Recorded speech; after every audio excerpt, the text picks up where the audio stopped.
รถติดครับในปากทางบ้านปามี่ครับรถกำลังติดครับ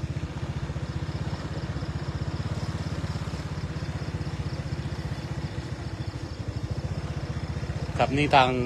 ข้าวบ้านปามี่ครับตู้กล้วย12 ล้านครับเอกชัยมานะครับรถกำลังติดครับนี่ปากทางครับยังอีกไกลครับ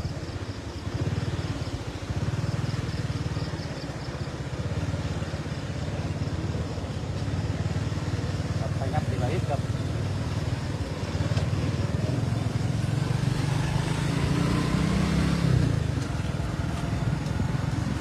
ครับกำลังไปบ้านปามี่ครับ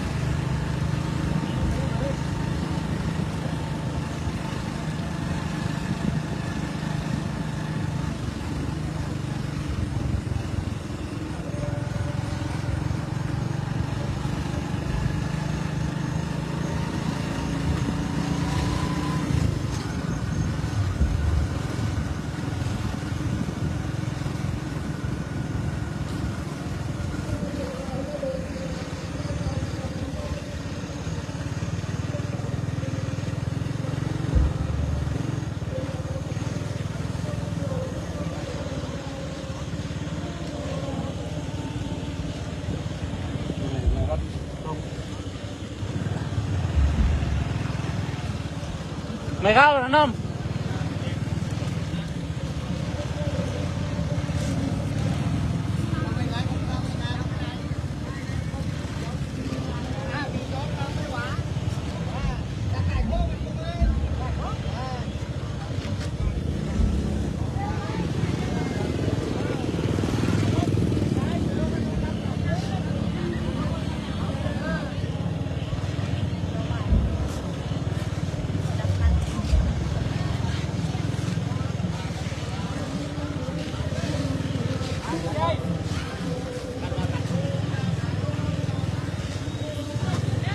เดี๋ยวที่จอดรถก่อน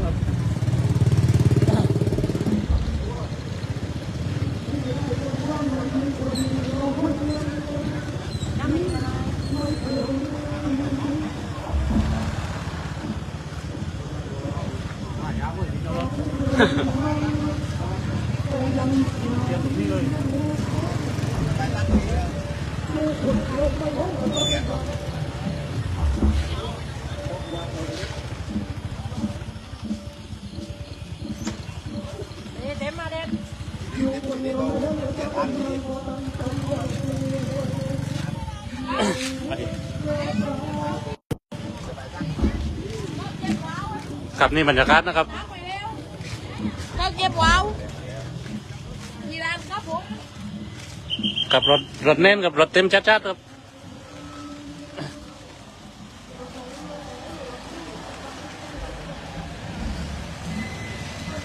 ไปนะน้องครับไปแล้วคนมาเลย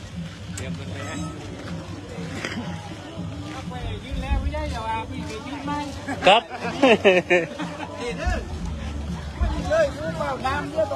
ไม่มีดียืนนะครับเดี๋ยวข้าไปเล่นดิครับครับเนี่ยครับบรรยากาศนะครับ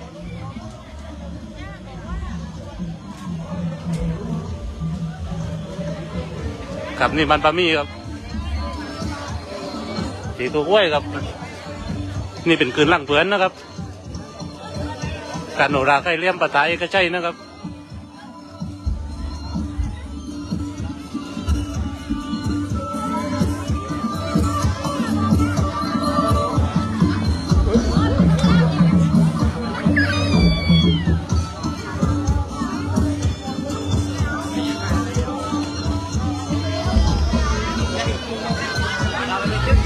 ก้าวไปตึ้งนะคนมากนะเด็กรอบไหมรอบเลยก้าวไปตึ้งไม่ได้เห็นนะไม่ได้เลยดูกันไปกันเลยกับข้างนอกก็รถติดครับนี่ข้างในครับนี่บรรยากาศข้างในนะครับ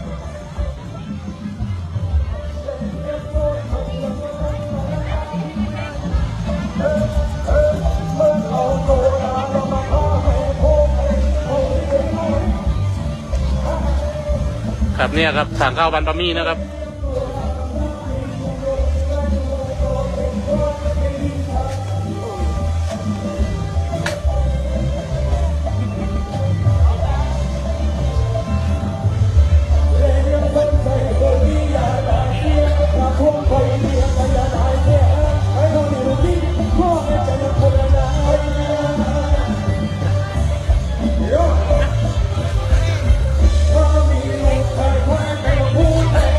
ไม่ถึงครับได้แค่นี้นะครับ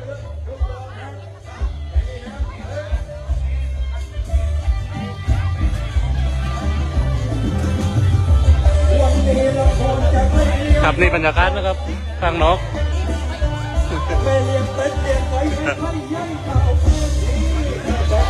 ครับนี่พอบรรยากาศบ้านปามี่ครับ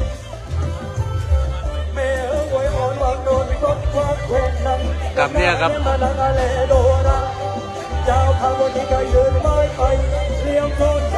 กับนี่บรรยากาศบ้านปามี่นะครับโนราไก่เลี่ยมปะตายก็ใช่นะครับคนเน้นครับไม่ถึงครับเวทีอยู่ข้างหน้าครับ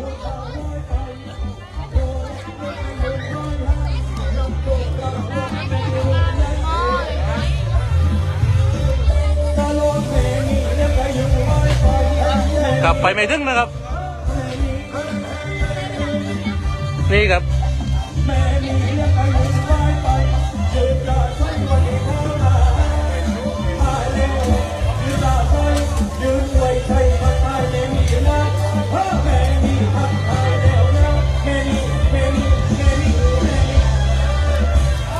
ครับนี่พยายามเข้าไปถึงหน้าเวทีนะครับเดินเบียดเข้าไม่ถึงครับ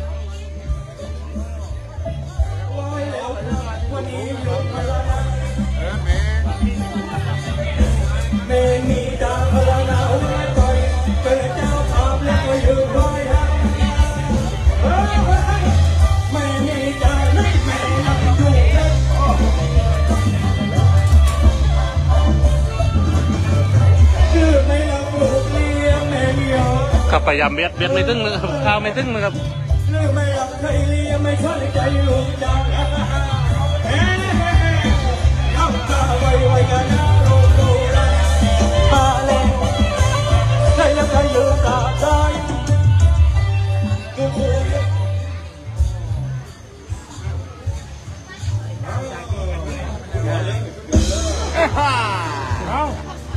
ดีครับอะไรนะอะไรสักอย่างดีเราใช่ไหมกาวไม่ถึงเน้นเกินทำไมดิบนี้ได้ไม่ใช่ครับครับนี่กำลังเบียดนะครับพยายามไปตึ้งหน้าเวทีครับให้คนที่ไม่ได้มาได้ชมนะครับ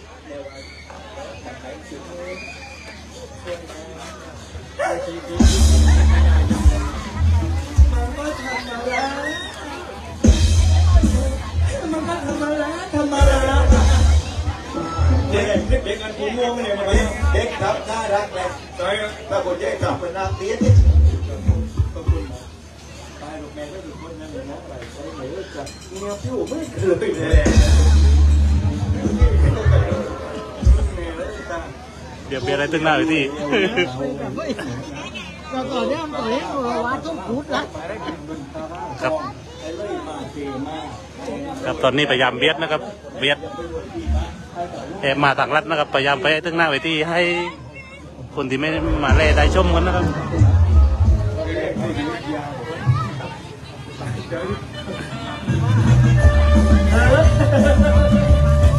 ว่าแม่มีเพียงแต่ยืนตาใสยืนไว้ใจตามการไว้ฮะ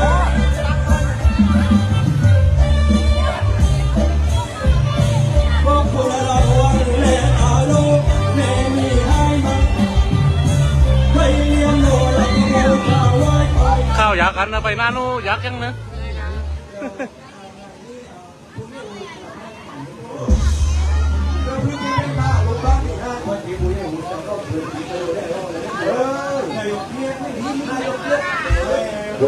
ครับพยายามไปหน้าเวทีครับ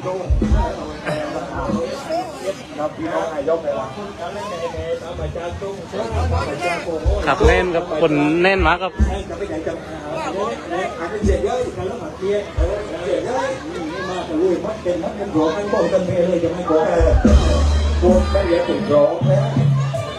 คนดี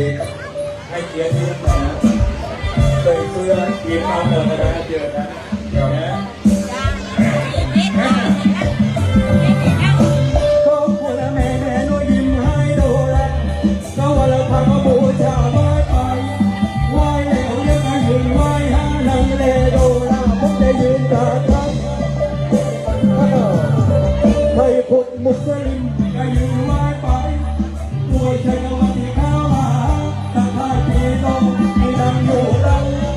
ได้พบกับใครเลี้ยงแต่เลยนะตลอดแน่ๆวันนี้ยืนพลังนะ ป้ายเทปครับ ด้วยนะพลังนาไว้ไปแม่เช้าพี่เป็นพี่แดงไว้ฮะแม่เลี้ยงโบราณจะไม่ไปไหน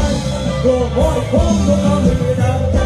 เลี้ยงคนเจ้าไปเดินนั่งมาโยกอีกโยกมือมาได้ลงมาได้ให้เลี้ยงยกกลับยกเลี้ยงยกเท้ายกมายกยกสับยกวัดสับไม่วัดสับก็ไหววัดใช่ยกต้องใช้แน่ๆยกหัวหน้าได้ที่พูดเยอะต้องให้ถึงแก่ยกรู้ก็รู้ว่าพ่อแต่พูดไม่ได้มันเป็นอะไรที่ไม่ใช่อาจจะไม่แน่มันที่ไม่ใช่ต้องใช่แน่ๆมันอาจจะไม่ใช่เดี๋ยวไม่ใช่แน่ๆถ้าคุณร้องไม่ได้ก็อย่าร้องอย่างนี้คุณแม่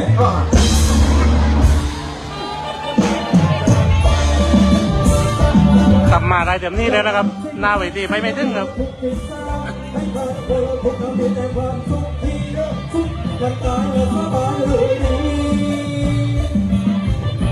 ให้ผ่านห้ามเกินยากไปโรคาให้พวกพี่โรคก็หัวไปแต่ยุคนั้นผู้เท่ามีเกณฑ์พ่อแม่สุขสันต์สุขภาพมืดมืดวันตลอดจะหลับตา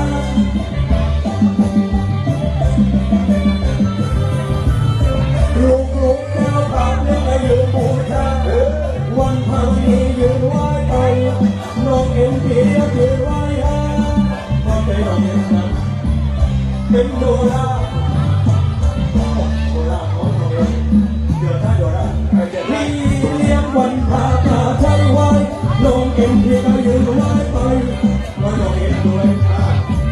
น้องโอ๊ตาใช้ดาบไว้น้องนะควรให้น้องโอ๊ตเดี๋ยวจะไม่ได้ที่น้องโอ๊ตน้องตาควรให้น้องตายอมรับพวกการช่วยให้น้องตา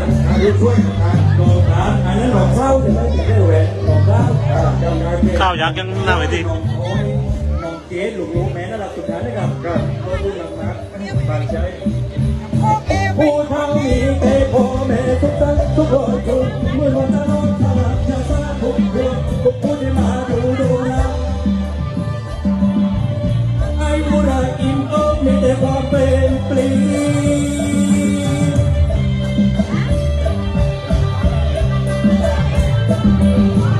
ให้เงินเต็มห้องและพอเป็นเทหา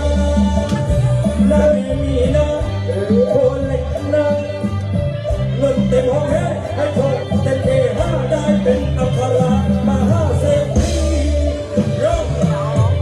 เรียกว่าตอนนางละลายนาพิลูกคนนี้เราชักครับเรามีจังครับ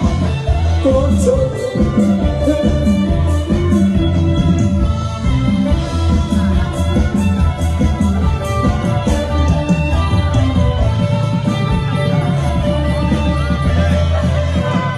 ปานุไปได้มั้ยแน่นนะ จากนี้ก็ดีกว่านะ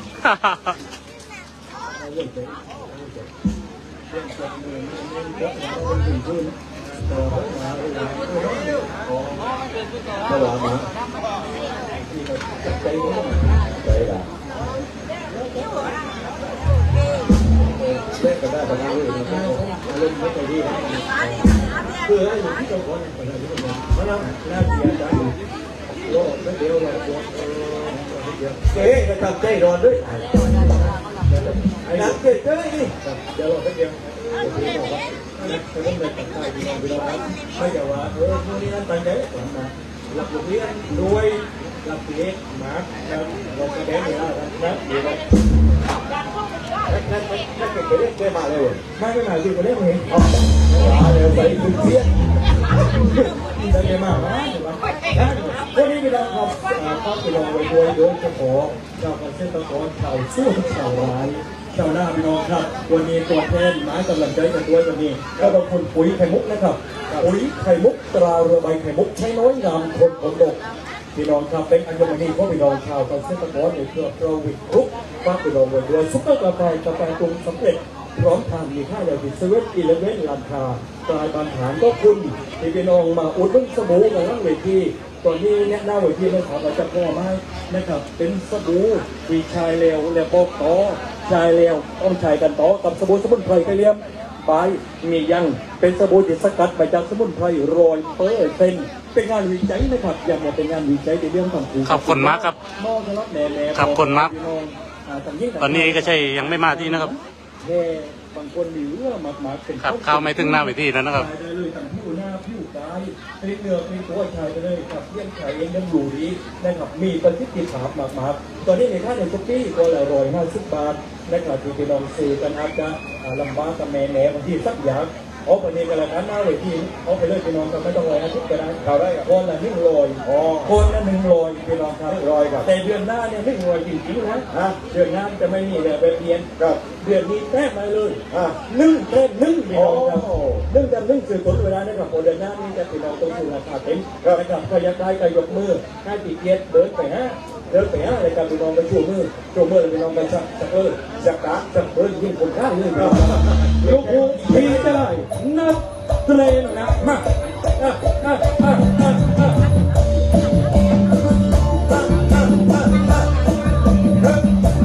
โดราอีนังยืนจะต้องมีมาโดราลูกพ่อ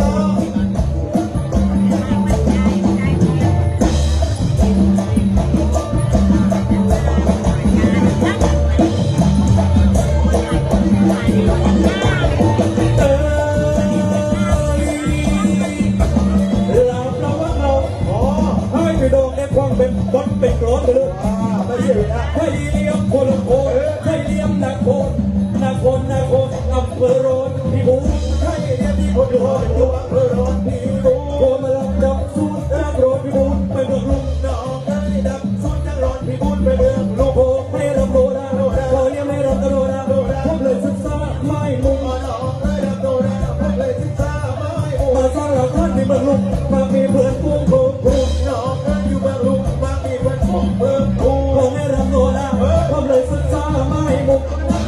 โดราเลยศึกษาไม่มุ่งมาสร้างหลักฐานในเมืองลุงมามีเพื่อนพวกโคน้องอยู่เมืองลุงมามีเพื่อนพวกโคแต่ไม่ลืมเมืองโคแต่ไม่ลืมเมืองโคอำเภอโรนพีบูไม่ลืมเมืองโคอำเภอโรนพีบูเราโคมาดับชุดจันโรนพีบูไปเมืองลุงดับชุดจันโรนพีบูไปเมืองลุงขอให้รำโดราผมเลยศึกษาไม่มุ่งมาสร้างหลักฐานที่เมืองลุงมามีเพื่อนพุ่ง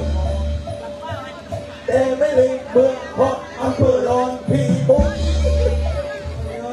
ใช่ความจำดีมากไม่ได้ดีนะใช่สู้ว่าวนเวียนเท่าเดิมนะโบราณละพันนะครับ ตอนนี้คนมาครับเข้าไม่ถึงหน้าเวทีนะครับ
ครับนี่บรรยากาศนะครับครับรอบๆนะค เบ รับ บี้แกบนเบบี้บนโดราเอาไว้กับตองเกกับโดรา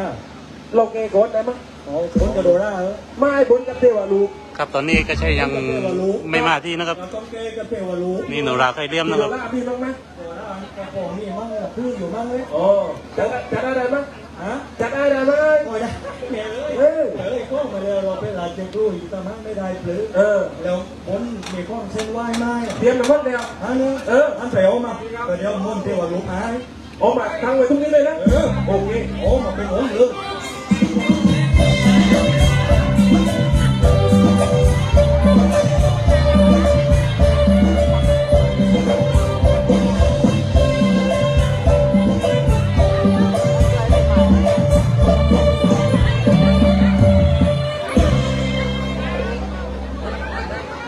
นี่คือว่ารู้นะครับพี่น้องครับ นี่คือว่ารู้ ไม่ใช่ปลาโมดทางน้ำนะครับ ไอ้ปลาหม้อไม่หวานเลยถ้าหวานซี่โครงนี่ซี่โครงนี่ซี่โครงซี่โครงต้องทำเมื่อเลย เลื่อนจะมารู้ ผมก็เปรี้ย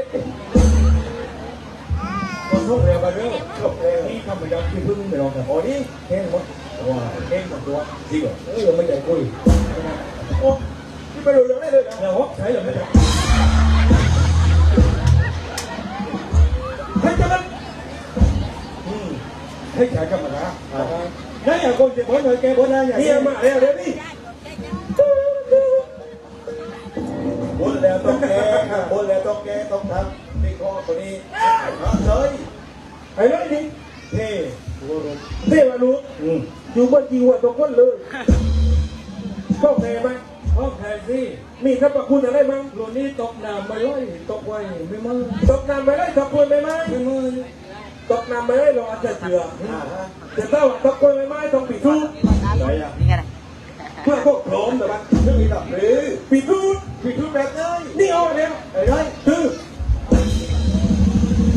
หลอดครับ เกี่ยวได้กับเราท่าน จุดจุดจุดตรงไหน อ๋อ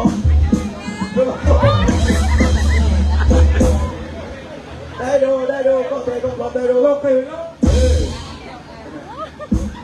เลยอ่ะ แต่ที่มันนี่ไอ้คิดพึ่งอาจจะมีมันขึ้นอยู่มันละลายอันไหนว่าได้เปียกสักทีครับเราก็ไม่เจอใช่ไหมเฮ้ยไปลูกเฮ้ยมีกี่พึ่งละลายเลยไม่ไหนว่าเลือดชาติอยู่ละลายสักทีครับไอ้ดี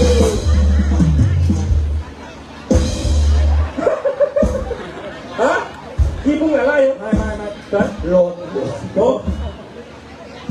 กล้องเตะจริงนะอย่าเป็นที่นะเตะบนเลยเนี่ยมาให้มานี่เลยไม่ว่าจะเป็นต้นโชคโลกไม้มากลาวปลาอ่อนหมูเป็ดไก่ตีกาวกินโต๊ะมากลาวปลาอ่อนนุ่มหมูเป็ดไก่ตีกาวกินโต๊ะไม่ว่าจะเป็นนุ่มโคกาวปลาตีกาวกินโต๊ะลาบอกลาวหมูเป็ดไก่ต้นโชคโลกไม้มากลาวปลาอ่อน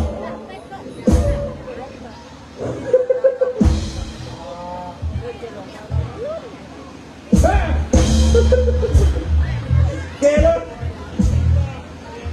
เอาหัว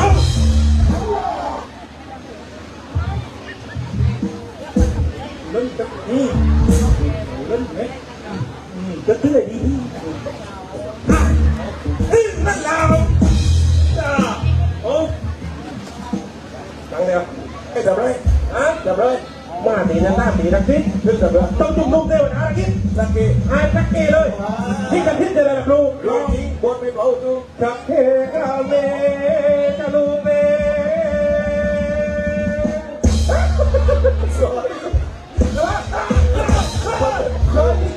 ใช่ จุ่มๆเดียวนะเป็นแต่นักทิศ ปัดเพื่อ ออกกาปากเลยอ่ะ ดูตาไล่ให้ตาควาด แต่ว่านักทิศครับ ไอ้ตาควาดไปดูแต่ตา วิมาเนติเปรตจากอาเมกาลูนา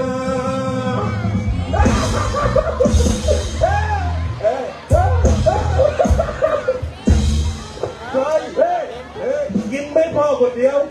บอลได้เพื่อนกัน นี่นะลุงซิดลุงห้า กูกับพวกวิมาเนติเปรตจากอาเมกาลูนาใช่ไหม เฮ้ย หนักเกี่ยวเลย จะได้วันเรื่อย อ่า ตีวันรุ่งเรื่อยปกติ ฮะ ปกติ ปกติครับ ไม่ปกติเลย ปกติมัน ปกติ ปกติไม่จบก็นำคน เอาไปได้ เรียกว่ารวมใจหุ้น ให้ไปเปิดเทวารุ ได้แล้ว ได้เลยนะเสร็จแล้วบ้านเสร็จแล้วบ้าน ยังไม่ที อะไรนะ ที่ติดรอบเลย ติดรอบไหน บนหลงตัด ผมก็ลงกัน ชุดหลงตัด ดีเลยเดี๋ยวกันลุงทัดจะพาคนชุด ตึ้งเราชุดได้ไหม คนเดินชุดไม่ได้ ฮะ คนเดินชุดไม่ได้จะพาชุดได้อย่างเดียวคนเดียว นึกว่าเอามาเจ๊ว่าลูกเจ๊ว่าลูกนี่เลยลูกตัดถึงไม่ได้ครับถึงไม่ได้แบบนี้นะแบบได้อะเอาลูกโป่งเต้นลูกโป่งต้นเต้นได้ตัดเต้นได้เอาได้ครับตั้งเพื่อนกันเลยครับ รู้ไปยี่นี่ไงชอบเตาตีอยู่ชอบเตาตีอยู่ต้องไปดูจังว่าสีดำเองนะด้วยด้วยหนองหวานด้วย ปกตินั่นเกิดเรื่องเราต้องจุดรุ่งเทวดาเราไหมจุดรุ่งเทวดาเราไม่ต้องเราว่าตาเรียกครับขาเนี่ยครับซึ่งแบบชุดเลื่อนถึงครับถึงเราจุดกี่น้อยแต่เดี๋ยวจุดกี่น้อยฮะจุดกี่น้อยจุดสามน้อยพระพุทธประทับประทงพระพุทธประทับประทงนะ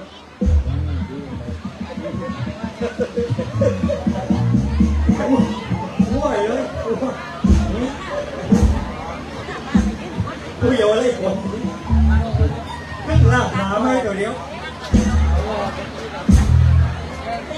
ฮะอะไรวะไม่เห็นเลยตามเลยมั้ยไม่ใช่แหกจะตามตียอดเท็จไปเลยสุดโป๊ไปเพื่อนไม่ได้ว่ารู้เลิกนักเลยไม่รู้คนนั้นนี่เลย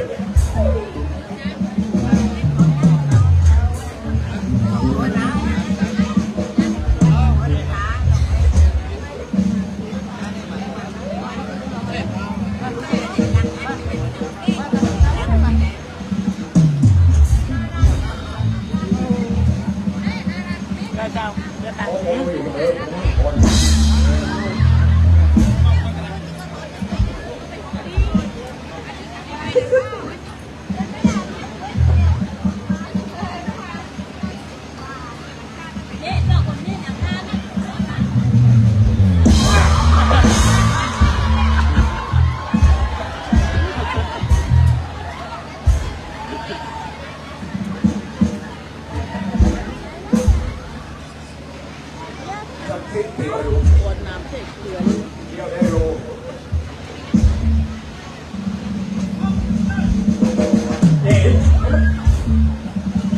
ชอบรู้กันเอาเล็กรู้กันนี่รู้นี่กี่วัน วายได้หรอดูเรื่องได้ดูเรื่อง เอามาเตะบัตรเตะไปชุดตาลูกเดี๋ยวไปชุดตาลูกเลย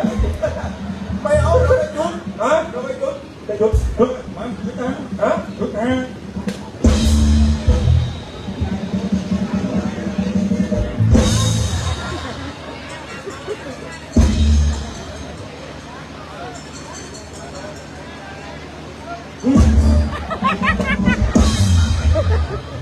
เลยมาแล้วยังไหมครับยังเลยคนไหนเลยเนี่ยที่เนี่ยแต่จะขอแกเน็ตการไปแล้วคนที่ฝืนแต่ว่าเอานั้นออกมา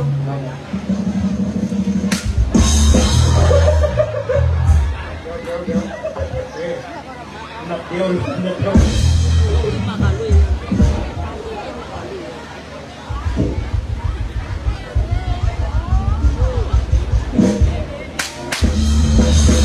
เล่นกว่าแล้วก็ปลอม โอ้โหสักนิดสักนิดเอาเดี๋ยวนะมา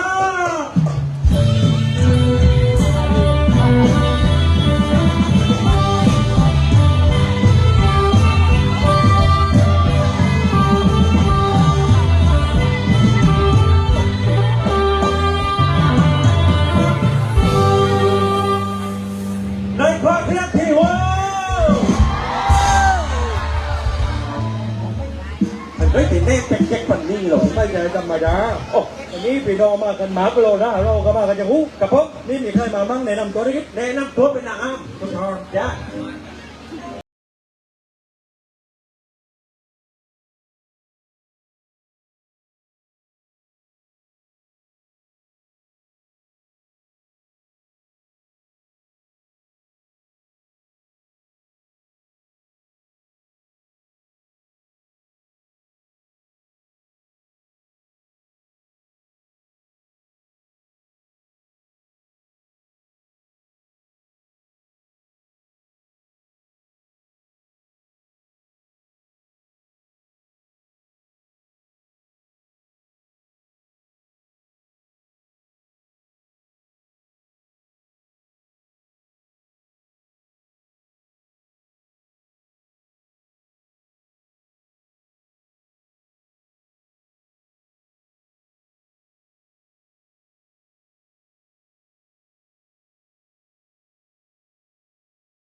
จะฟันทิ้งฟันกว้างก็ยังได้ เขาไม่รักไม่สนไม่เป็นไร อย่าเสียใจเพื่อนเอ๋ยรักเธอดีน้องมีรุนะค่ะ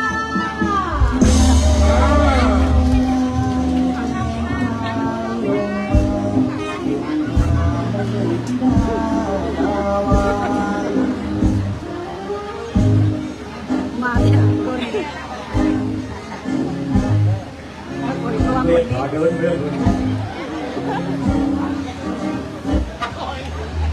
จะผมเคยฆ่าผมจริง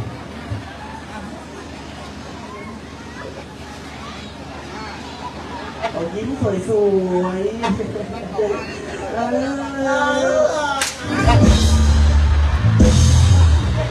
แต่ผมยิงไอ้โมโหไปนี่ไหนเลยจะคิดไปนี่ลูกครับนี่จะคิดเขาเลยในนามที่เขามันตั้งใจว่าขนาดพอตั้งใจสู้หมายต่อแต่พบมันนะครับแต่ว่าก็ไม่ไหวมีเวลาตัวนี้เราเป็นการครูจริงๆเราเนี่ยเราหนูว่าแค่มาเป็นช่วงทั้งหมดเป็นน้องนี้อยู่เนี่ยคือน้องครับสักทิศเป็นคนคิดโชว์และตอนนี้มั่วลำซึ่งเป็นผู้ไทยนะครับแต่ทรงสักทิศไปทำโชว์ให้คือน้องครับตอนนี้โดนเราไปอยู่ภาษีช่วงยิงเย้ยมากๆได้ครับเลยครับภูมิใจนะกลับเย้ยไปใจของเพื่อนนะ ได้ครับ นี่คือ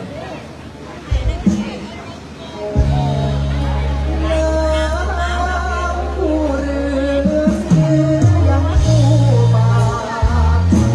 วันนี้มาในเพิ่มหมดแล้วมาอะไรกัน ทินทางให้เสียวนี่เป็นหน่อยน้องสุดเดียวไรผู้เดียวออกเรือเวลา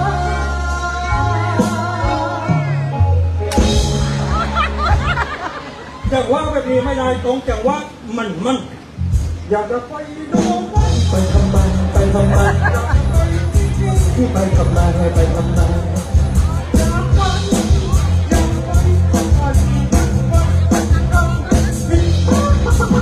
เขาจะเอาไปงานดูว่า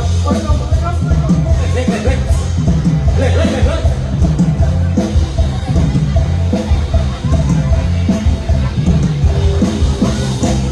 อยากไปงานวันไม่ต้อง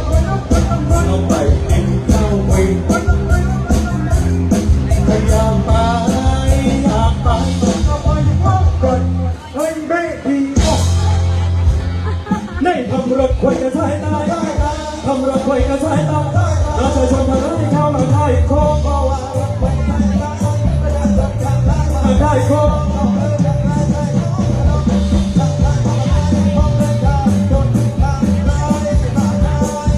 ไม่ทำตะลงทำว่ารถควย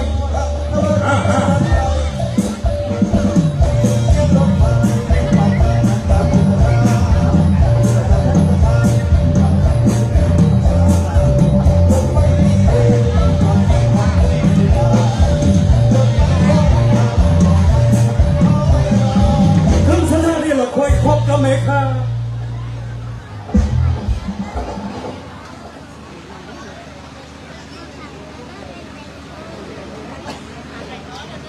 เจ็บ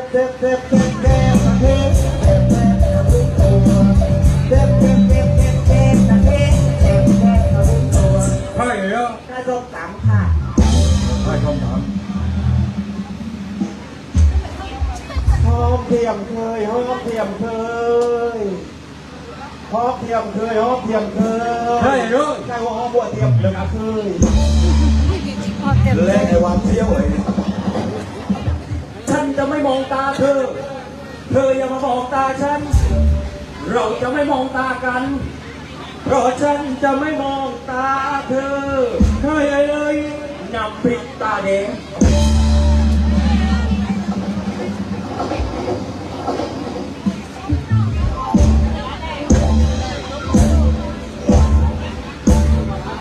ใช่เลย หันหลังมองหันหลังค่ะ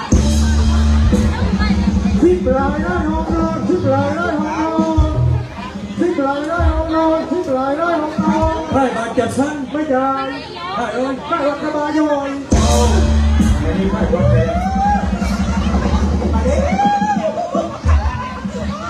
ใช่แล้วอยู่ไม่ใกล้เลยแบบเฉยๆผ่าน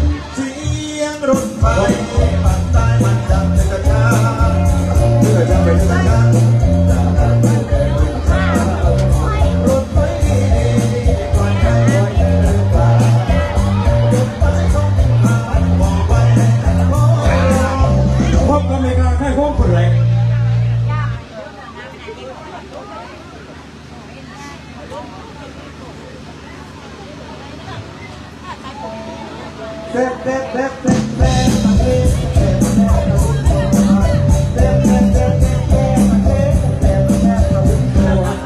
มต แต่ยางโกเล็กค่ะ ำพี่แก้วพี่กายเกิดอย่างตัวเล็กใกล้ตัวต่อตัวต่อเดือคู่กันแล้วก็คงไม่แคล้วเธอไปได้ใช่เกือบไม่กล้าย่อป่วยเดือคู่กันแล้วก็คงไม่แคล้วเธอไปได้ไม่โยกโดยไม่กล้าอยากรวย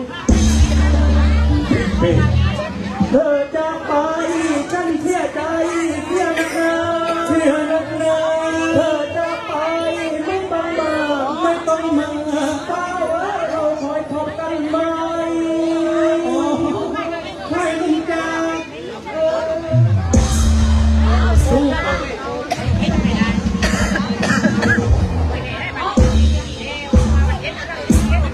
ใครเลยโอ้มึ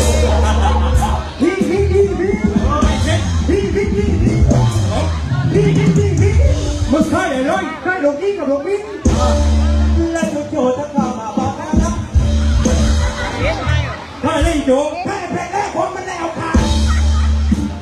ทำรถไว้จะใช้ตายก็จะชนจะไล่ข้ามาไล่คอในวาระไปไม่ตายข้ามาไล่คอ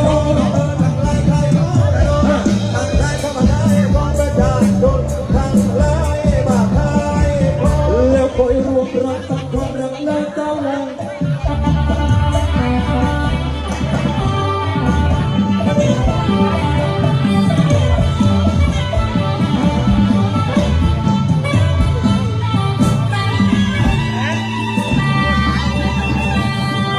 แล้วแต่งเนื้อแต่งตัวเข้าเวลาไปนอนทุกคนนะครับเราตัดเลยกับเจ้าขาวสักแป๊บ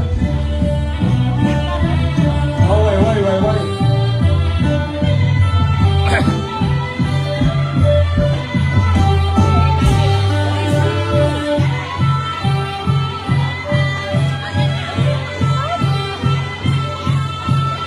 เดี๋ยวเข้าเวลาไปนอนสักหน่อยนะครับ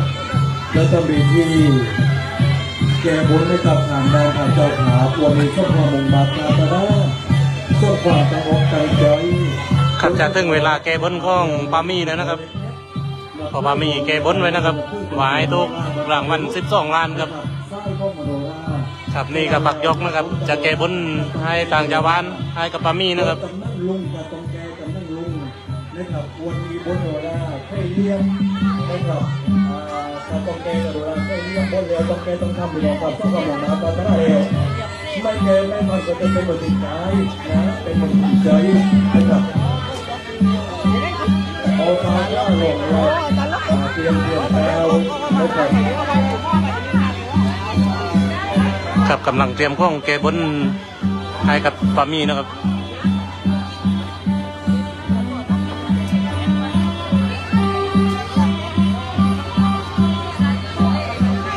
นี่คือรับนี่ก็เรียกว่าจ่าช้างพี่น้องครับตรงนี้ก็เชิญกับเราจะมาเลยที่แป๊บนึงนะครับเพื่อนอะไรดีครับเอฟขึ้นมาให้เราทำอะไรครับ กับปามี่กำลังขึ้นมานะครับ มากับลูกเบ้าครับ เอราบนมาครับ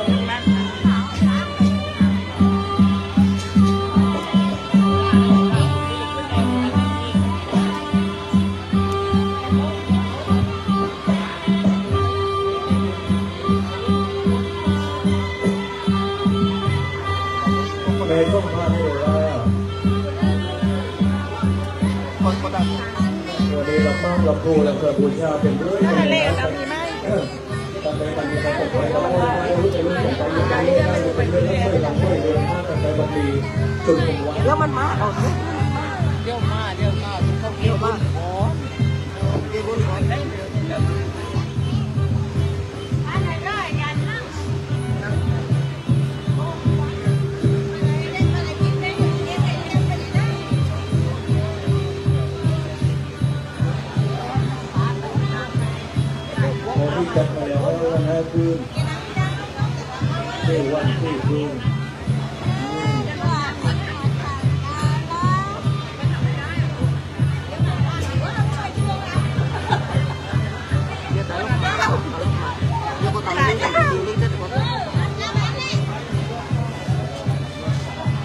เป็นจุดเทียนเก่า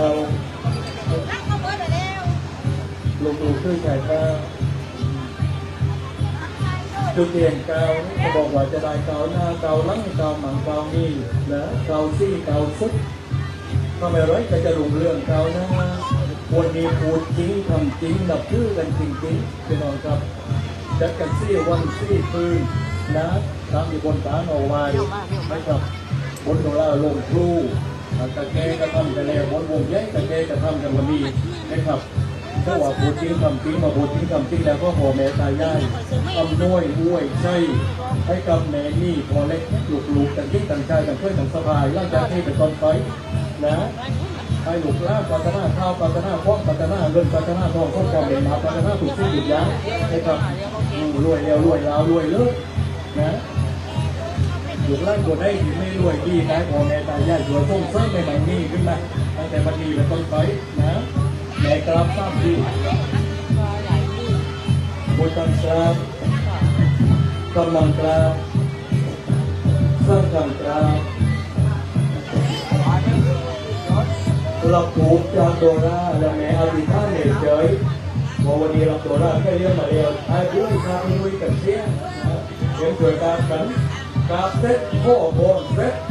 ทุกหมู่กับไม้โดรา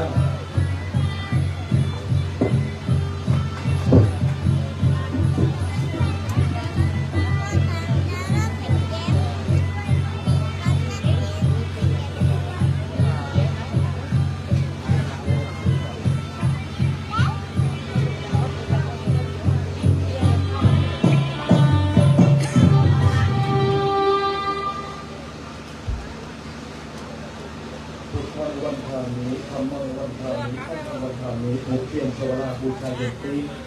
วันที่ตะวันเทพาปุถัยพระธรรมธรรมเหตุมังมีตังโลตังเทตังตะวันท่านเรียนพระวันวันที่ตะวันเทพาธรรมังธรรมังธรรมังเหตุมังมีตังโลตังเทตังตะวันเรียนพระวันวันที่ตะวันเทพาธรรมังธรรมังธรรมังเหตุมังมีตังโลตังเทตังตะวัน ตาโตให้มันยังใจมานั่น5 วัน5 คืนนี้เลี้ยงนั่นหนูได้ได้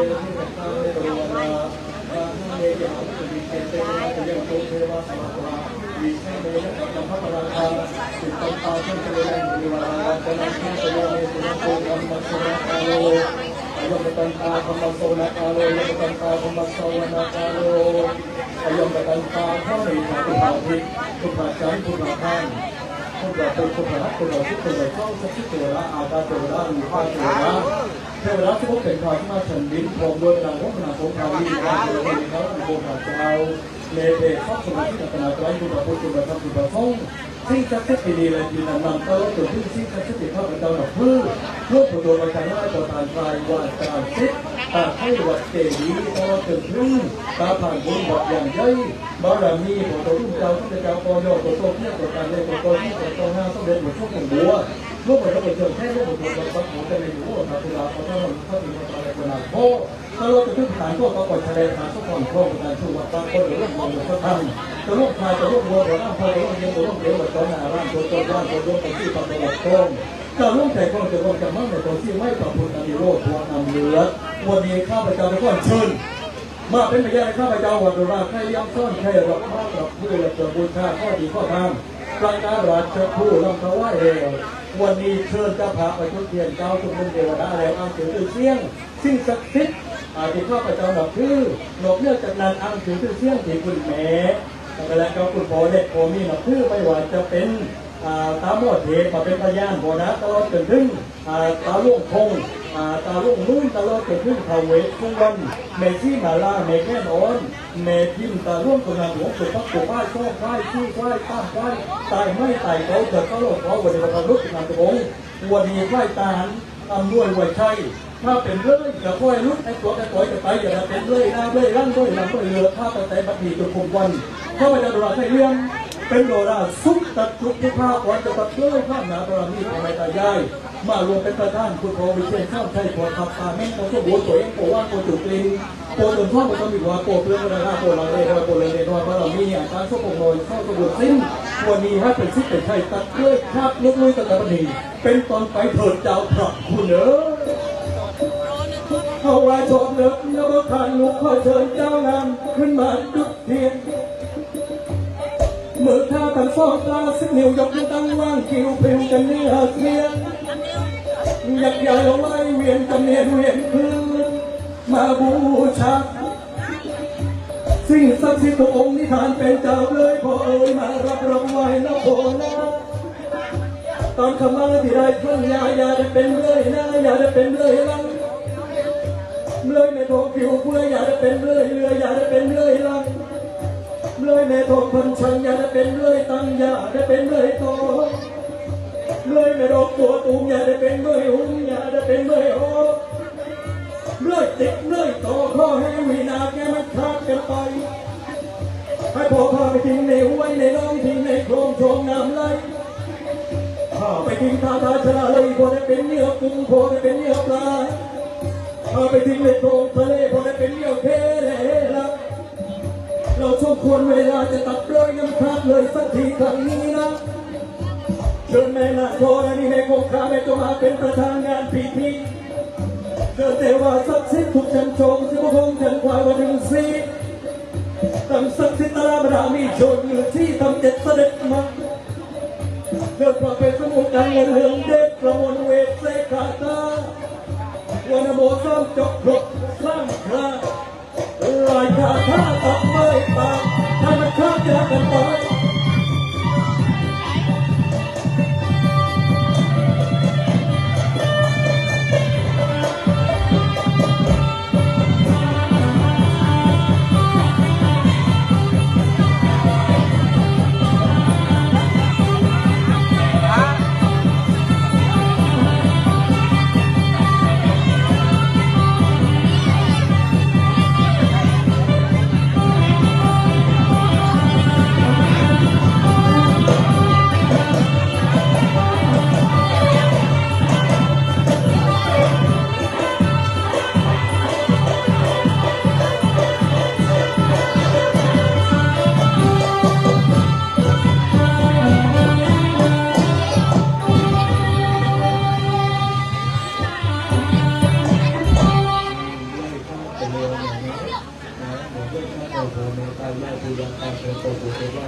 เมื่อทำดูแล้วทำมาสวยอ่ำด้วยเลยใช่ก็ขอบคุณที่เขาเรียกว่าเป็นที่เราถึงไปก็เป็นข้าวหมากไก่ที่เป็นหน่วยหรือข้าวหมากไก่ทุกข้าวอะไรมีคนในการได้ที่เป็นคนตัวเขาก็จะได้ขอนะนี่เหมือนเรียนเราเรื่องต้นกำเนิดเราจะต้องติดสิ้นติดย้ายถูกการเพิ่มใช่โยดังได้เจ้าขาที่ดีนะครับใช่ใช่ใช่โดนหน้าคลายเป็นอะไรนะจะมีเรื่องที่จะฟังเรื่องกันเลยต้นหน้าว่าเป็นลูกแม่ขาที่เลวเข้าไปเลยไม่ต้องการทำงานแต่ไม่รับฟังที่รับฟังที่นี่เป็นมาหลายวันเห็นแล้วบอกว่ามากเลยทำตัวคิดรู้แล้วว่าแล้วนะเรื่องเองมันไม่มีที่ไม่ขึ้นไหนนะไม่ว่าเราขึ้นก็ขึ้นนักแต่เราต้องดีกับตัวเรานะนี่อยู่แล้วแล้วผมได้นะให้กำไรตัวเรานะได้กำไรตัวเรากำไรจะมีกำไรนะไปกันนะเดี๋ยวได้ไปเล่นเกมเนาะ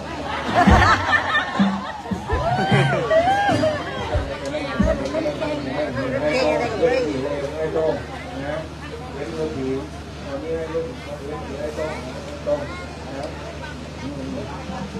ในก็มีลูกเหนือนะผมยังคิดอยู่ว่าจะรอในร่องเนี่ยไม่แต่ในจริงๆผมจะได้ก็บอกผมต้องลูกแม่ในร่องนี้แต่คุณมีใจกำลังเยี่ยมเลยว่าเป็นลูกคนนี้นะนี่ใช้เป็นผู้ดูแลแม่ดีนะนะโอ้ยเป็นคนนี้คนนี้เป็นไหม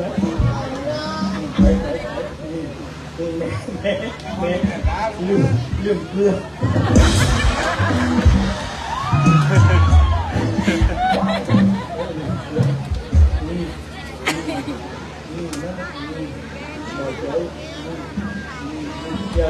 เรื่องเกิดเนี่ยมันจะเรื่องใจกับลาโดราทั้งนั้น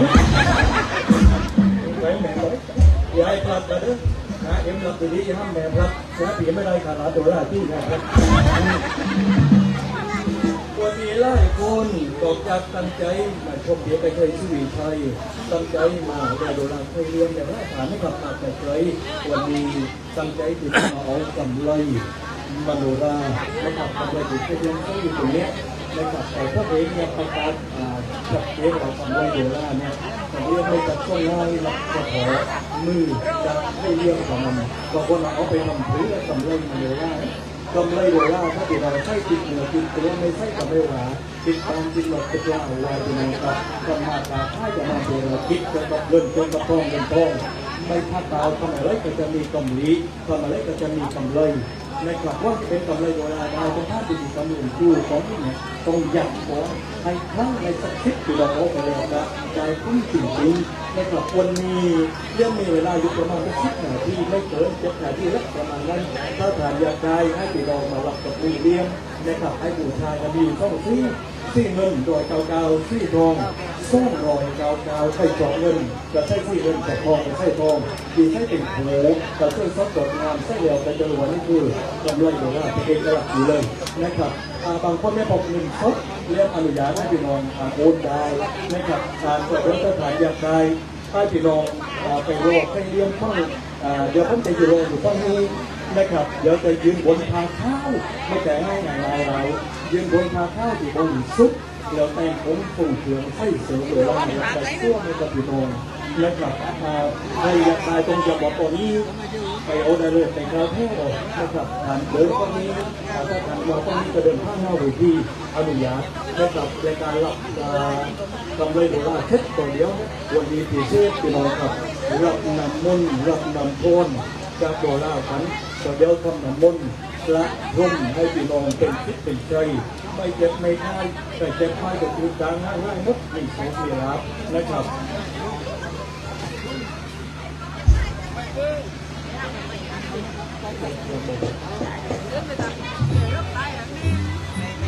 ให้พี่น้องไปโลกอะไรได้ไหม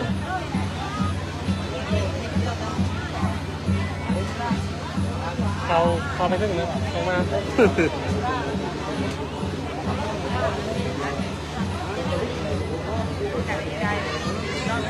หน้าคมเลย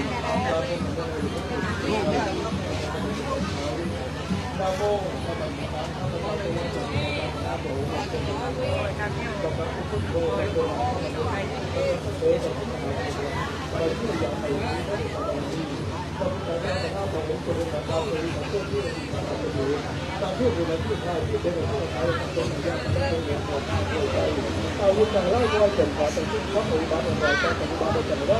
แต่คุณใช้อุปถัมภ์มาแต่เมื่อเลยเป็นคนที่สุดคนสุดความเยอะเลยครับมันก็ต้องวายุมาจากเป็นเรื่องของหมู่ชาวบ้านต้องประตูจนมาทำลายให้เชื่อเรื่องของบริษัทหลังที่พูดหลังที่พูดหลังที่พูดทุกคนจะมีตัวเรื่องของบริษัทมาเนี่ยให้ตัวเราเป็นเราต้องมาเราต้องตี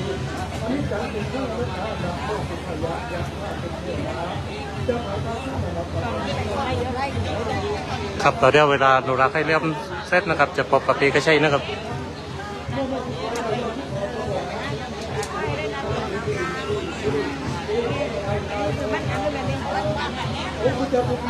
ครับตอนนี้คนมาร์กนะครับเข้าไม่ถึงหน้าเวทีนะครับเดี๋ยวพอโนราใครเริ่มเล่นจับกับพบกับปีกระชัย4 วิชัยนะครับมีคนมาชมปีกระชัยมาชมโนราใครเริ่มกับหน้าแน่นมากครับ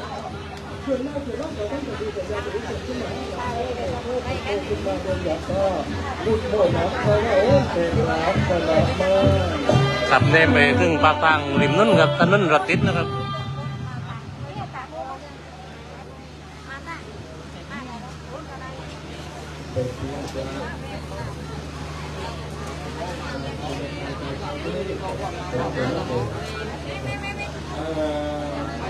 ได้ยินข่าวว่าจะทำที่นี่นะเราได้นะออกมาแล้วคือต่อตัวปีนองเขาสักทีแล้วนะแต่ตัวคนหลังคนหลังคนปีนองไม่ได้เยอะนะเดี๋ยวจะเป็นคนเป็นปีตอนนี้น่าเรียกว่าเรียนปีนองครับเดี๋ยวจะเป็นชื่อใครจะเป็นอะไรใครที่ใจนะครับกับเลยนะครับเรื่องของการรวมกันบนกันเป็นงานตรงนี้นะครับเดี๋ยวมามีเวลาน้อยนะครับเวลาน้อยไปเกิน10 นาทีครับไปเกิน10 นาทีครับรถทั่วของอะไรนะของที่อยู่ในชุดโบราณของชุดทั่วของชุดในโบราณ คุณนะเพราะฉะนั้นเราล้างเราจบนี่เลยนะครับจบนี่เลยมาให้หัวหน้าคนดีด้วยเลยนะครับไม่ต้องทักใจผมช่วยไม่ได้แต่คนละโอนก็โอนได้ครับใครที่ไม่รับราใครที่ไม่กดกำไรมาการลงกับคนได้ครับงานได้นะครับรีบๆนะครับรีบๆครับเพราะว่าเวลาเขาจะเวลาโดย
ครับนะครับในไทยวันโนราพวกช่วยเหลือพวกที่เราไม่ได้สักครั้งพวกเราที่ดีพอในน้องเราที่ทำงานนะคือเขาเลยที่สร้างอะไรไป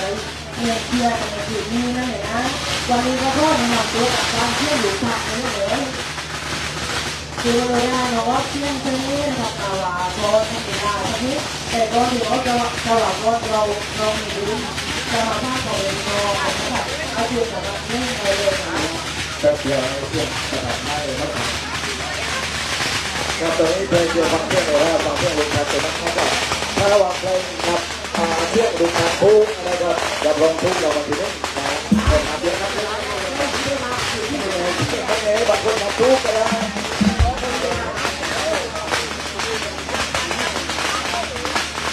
แต่พอมาเลยด้วยนะครับด้วยเลยนะครับเวลานอนน้ำกับเวลานอนน้ำนะครับ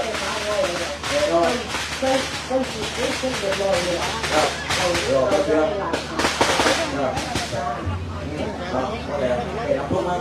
ทุกมาจะนำมาทุกเราไปทุกเส้นรัวเขาบอกที่ซื้อมาเส้นนะทุกไปเท่านี้อย่าทิ้งไปนะไม่แน่ใจนะครับบอกคุณพ่อไม่เป็นรองสักนิดนะครับก็เชิญนะครับรวมเป็นเจ้าภาพตอนอาทิตย์สร้างวันที่นะครับในวันอาทิตย์ที่3 พฤศจิกายนนะครับที่วัดสิงห์วัดนะครับเพื่อวันพกพาวันจิตโอกนะครับที่ตำบลกำนันอำเภอเมืองจังหวัดพัทลุงนะครับยูเขกับบ้านเวลาที่ยังก็ใช่นะครับมีงานรู้กันว่านะครับเราจะช่วยเรื่องนะครับพรโนราที่เราดิ้น5 กินต่อวันระวังมานะครับโนราลูกนี้เราเชิญในมือวันนะครับถอดการทิศถอดผ้าป่าเราก็ต้องรวมด้วยช่วยกันนะครับวันนี้อยากเชิญนะครับพ่อแม่พี่น้องนะครับรวมกับพวกเรานะครับทีมงานของเราเป็นส่วนใจนะครับถอดการทิศสมาธิตรงนี้นะครับเพื่อที่จะนำเงินไปมอบให้กับทางวัดที่มอบนะครับที่จังหวัดพัทลุงวันที่3 เป็นทีนะครับบางคนบางท่านมีเวลาก็ไปกันนะครับแต่ก็ไม่มีเวลาวันนี้เราที่น้องๆทีมงานนะครับเดินรับเงินจากพ่อแม่พี่น้องนะครับเพื่อว่าคนนี้คนใดนะครับที่จะรวม ครับนี่บรรยากาศบ้านปามี่นะครับ กับเส้นกันได้นะครับบาท ครับ 2 คน บาท ยัง 10 บาท มาร์ค 20 บาทแล้วแต่จิตศรัทธาของท่านนะครับการสับบุญกระบอกทำด้วยความศรัทธาคนละน้อยก็ไม่ถือ ไม่ถือกับคนไม่ทำก็ได้หรือไม่ทำก็ได้ สะดวกเงินก๊อฟสะดวกเงินก๊อฟ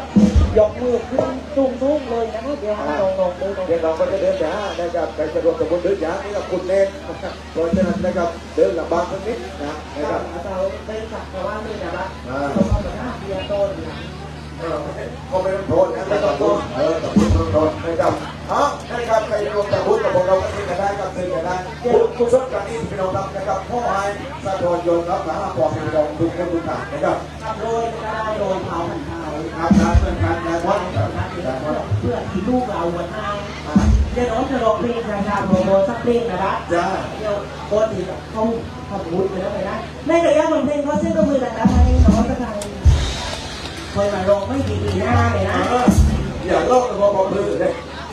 เรียกว่าเจ็บแต่ส่วน เจ็บแต่ช่วยเลยแต่ที่แล้วฟังเพลงด้วย เป็นไม่อะไร เลี้ยงไม่รู้เราขอเรา เสียไม่ดี แต่อย่าร้อยลูกเลย ส่วนว่านะเจ็บแต่ส่วนเจ็บล้วนเจ็บหนักต้องสูญเสียคนรักคนรักเธอมาจากกันตัวฉันผิดหวังนั่งน้ำตาตกในเสียอายเสียใจทำไมใจเธอเร็วยามรักกันสองเรานั้นแสนงงแต่ตอนนี้ฉันถูกอยู่เพียงแต่สมควรความผิดซ้อนจิตใจต้องปวดยัง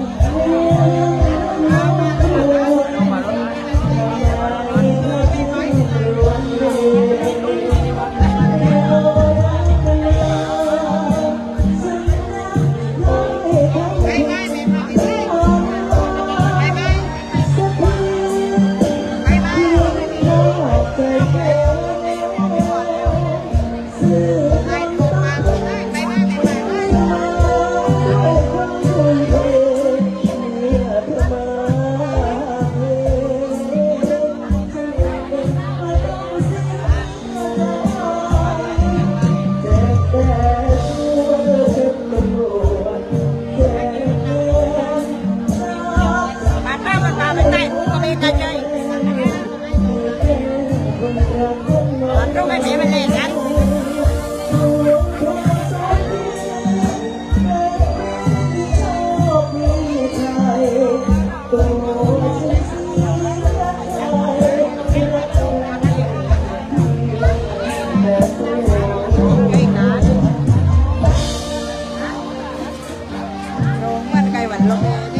ถ้าเสียงกับมือไม่ยังหนูจะอยู่นานที่ไหน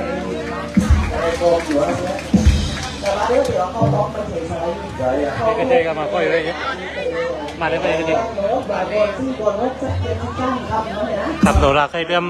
จับก็เอกชัยก็มารออยู่แล้วนะครับ ไม่ต้องกังวลนะออกมาว่าร้อยปีออกพันเนื้อออกมาว่าคงคุยว่าฟังใจพี่น้องเลยคนใจพี่น้องเลยออกมาเว้ย พี่น้องไม่ตัวเอโรล่าตัวอยู่ตัวแล้วไอ้พ่อแม่เราเลิกแต่อย่าทำที่เองเลย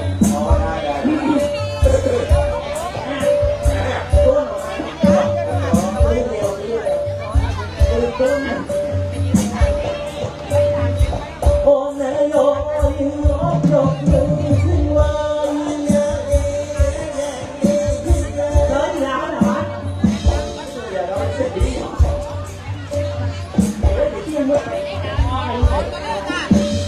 เราไม่พอบอก เราอย่าทำหน้าโง่เลย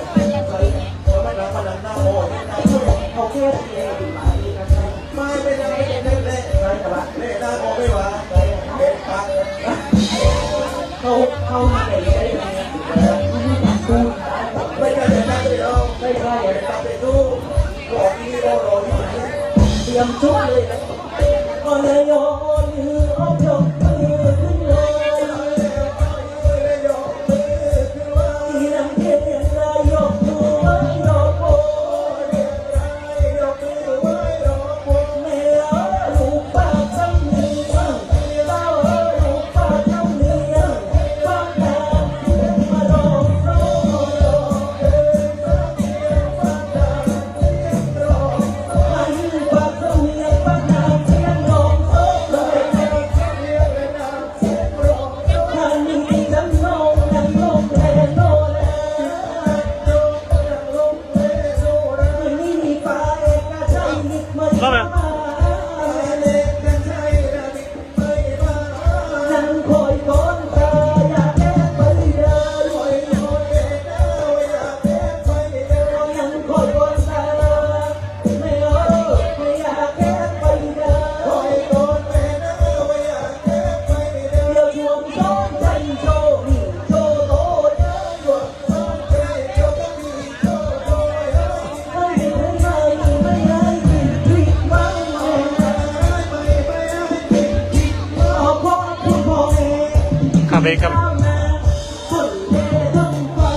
ที่กำลังจะขึ้นเวทีแล้วนะครับ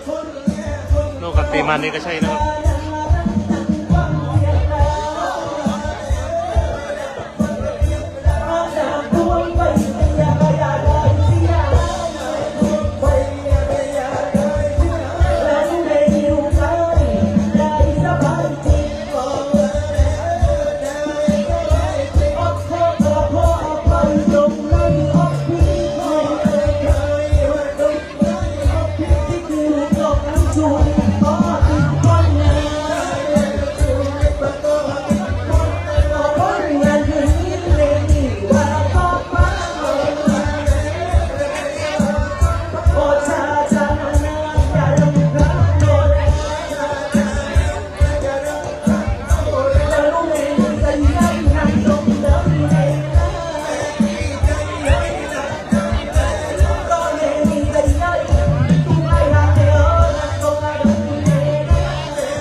ครับเอกชัยใกล้จะขึ้นเวทีแล้วนะครับ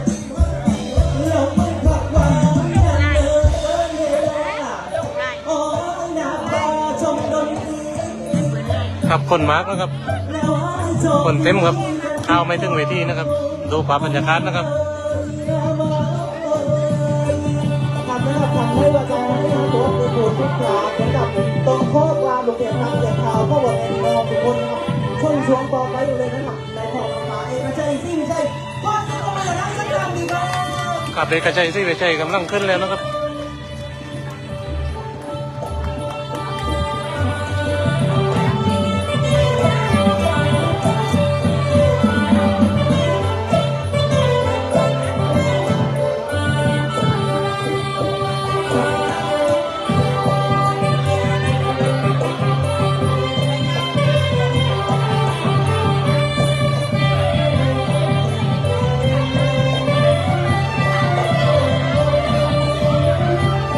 ครับเตรียมตัวพบกับเอกชัยสิเอกชัยนะครับ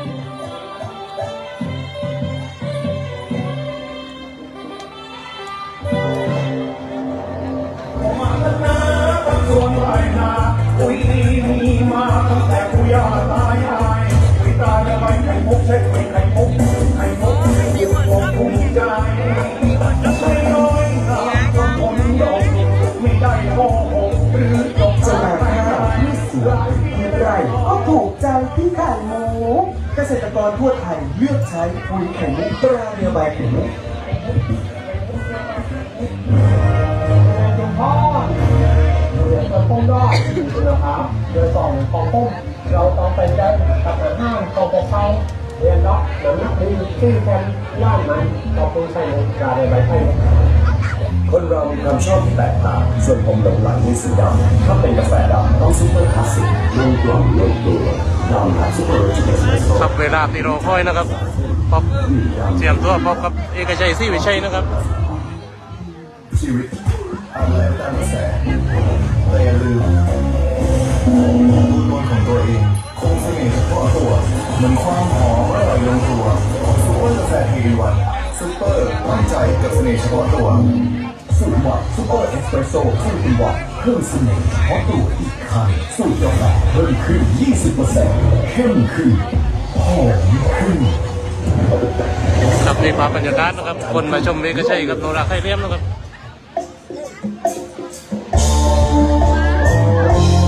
ครับ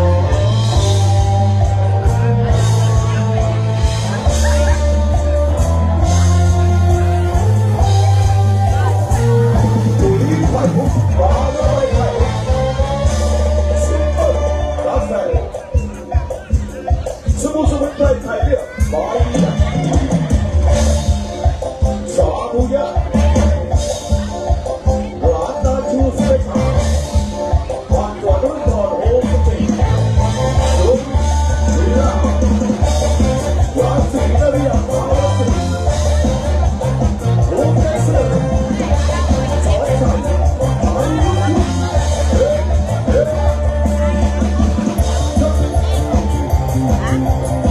bằng dây mấy cưa nhà bằng đấy cái này biết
เข้ามาแล้วช่วยกันแชร์ครับให้คนที่ไม่ได้มาได้ดูด้วยนะครับเข้ามาแล้วช่วยกันคนละแชร์นะครับให้เพื่อนได้ดูกันด้วยนะครับ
จูบันเพิงเล่นส่วนในของนาเรียงครับเล่นตีเคลื่อนนะครับตีเคลื่อนต่างข้าวป่าตีนนะครับ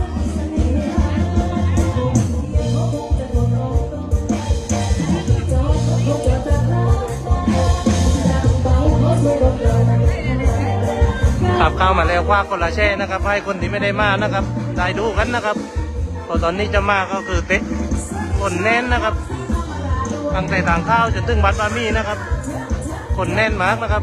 เข้ามาแล้วก็เจอกันแช่นะครับให้คนต่างบ้านได้ชมมันนะครับ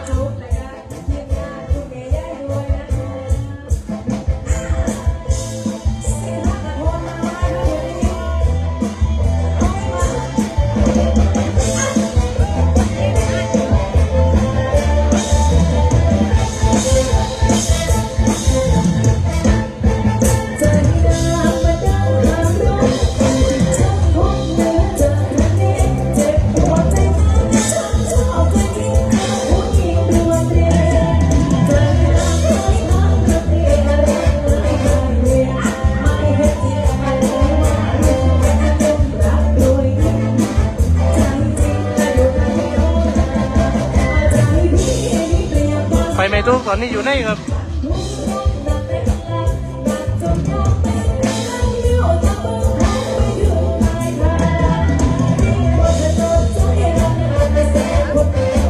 แอนชาดารัตน์มาไม่ถูกตอนนี้อยู่ตรงไหนครับ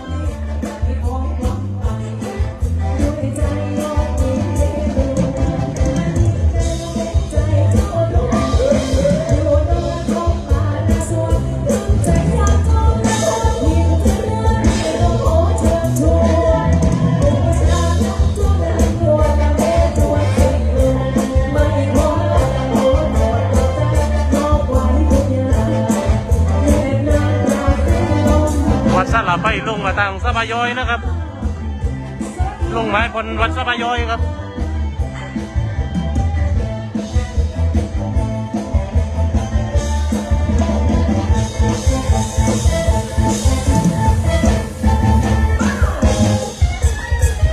ครับขอบคุณมากครับที่แช่ครับ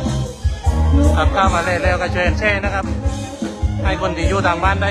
รับชมกันนะครับเพราะว่ามาที่หน้าเวทีคนแน่นมากนะครับตั้งแต่ปากทางจนถึงบัดบามี่นะครับก้าวไม่ถึงหน้าเวทีนะครับ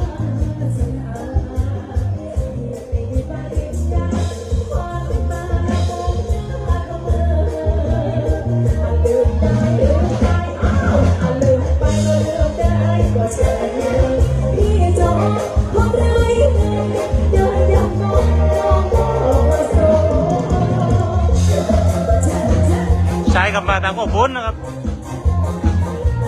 เลยวัดสะพายอยมาแล้วก็แยกขวาแยกเล็กเลยนะครับถ้ามาทางลาไปเลยวัดสะพายอยก็เล่ทางขวาครับแยกเล็กครับเลี้ยวขวาครับ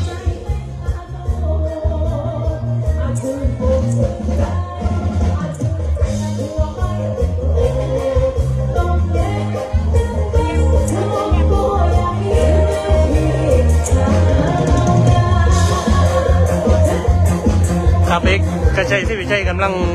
ขึ้นนะครับ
ใช้กับทางข้าวสงครามร้านก๋วยเตี๋ยวปาติสครับ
ภาพบรรยากาศบ้านปามี่นะครับ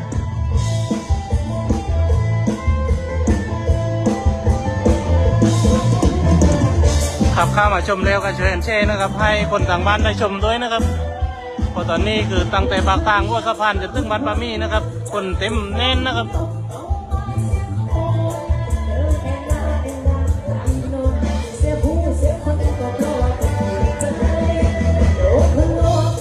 ขับข้างนอกรถติดมากเลยนะครับคนที่ว่าเข้ามาชมก็ช่วยกันแชร์นะครับ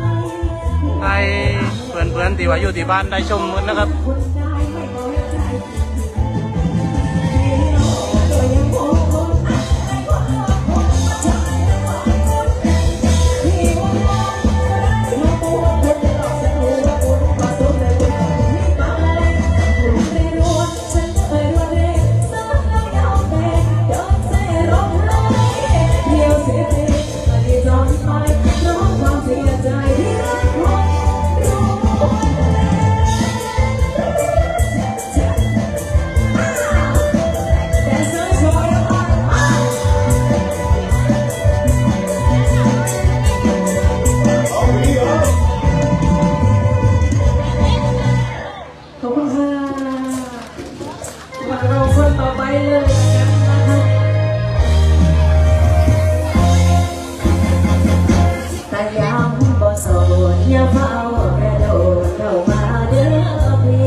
ครับนี่ภาพบรรยากาศบ้านปามี่นะครับ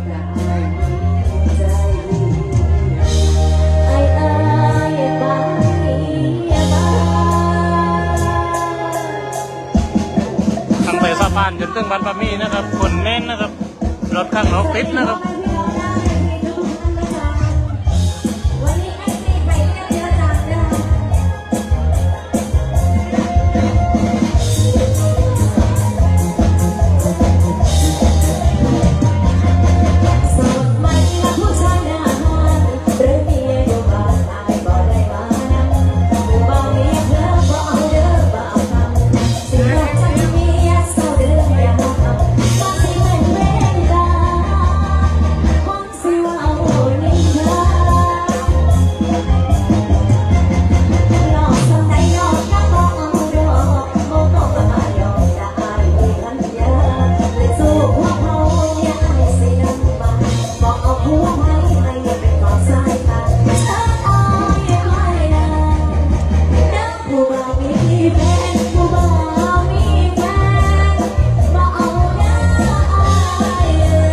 เอกชัยยังไม่ขึ้นนะครับ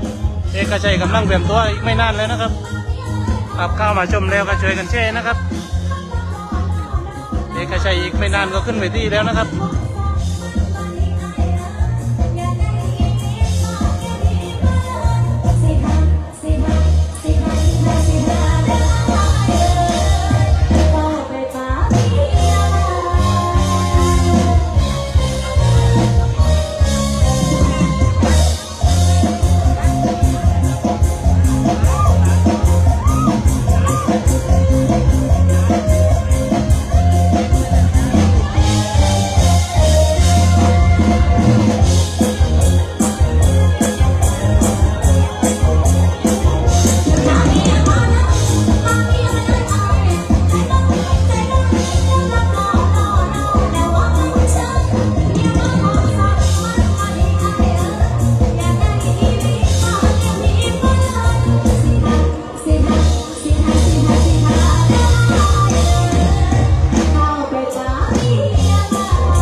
ขอบคุณค่ะสวัสดีค่ะนายสโรชานักร้องซ่อนใจด้วยนะคะ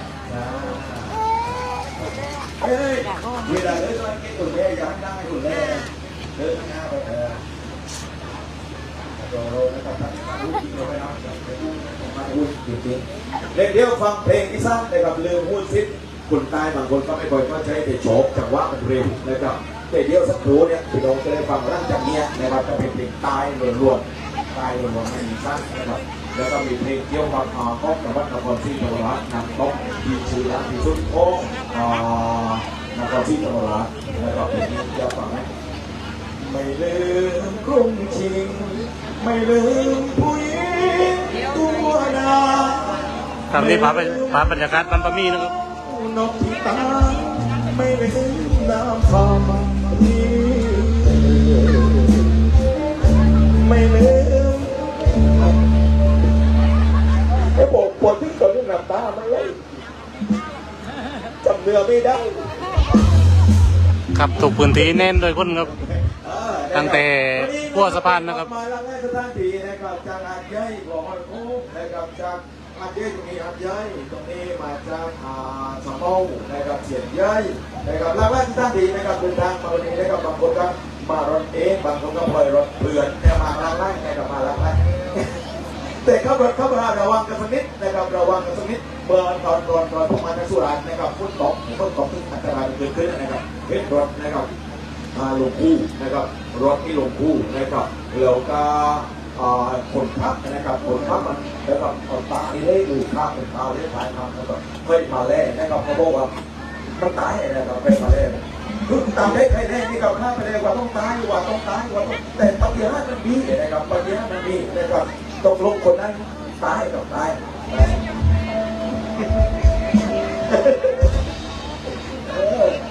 นะครับดูแลกันดีนะครับชีวิตรักกันนิดนะครับ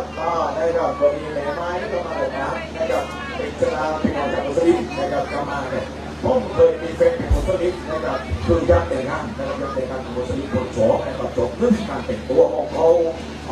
ขับเข้ามาแล้วก็เจอกันแช่นะครับให้คนทางบ้านได้ชมนะครับพอตอนนี้บ้านปามี่ตั้งแต่หัวพานนะครับจนถึงบ้านครับก็คนเต็มนะครับครับนี่ภาพบรรยากาศนะครับคนเอกชัยจะขึ้นนะครับ มาจะนั่งไม่ได้นะครับที่เลยไม่มีแฟนอิสลามนะครับไม่มีมุสลิมนะครับผมอยู่แบบนี้ช่วงนี้นะครับไม่ยังเสียเวลานะครับก่อนจะพบกับคุณพลเพลงทางใต้นะครับมาพบกับเจ้าชายมโนรากับเฮียมสอนใจกับผม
นทำมันไม่คุ้นเคยคนอะไรร้ายใจจังเลยโอ้เธอไม่เคยลอง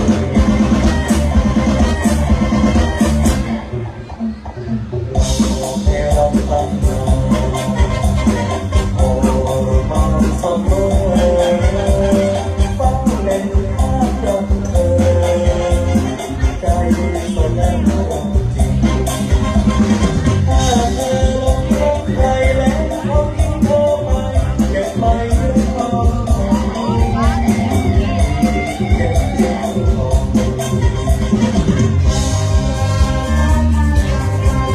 ลูกชายก่อนด้วย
ก็กรีดมาใหญ่กรีดไปเรียม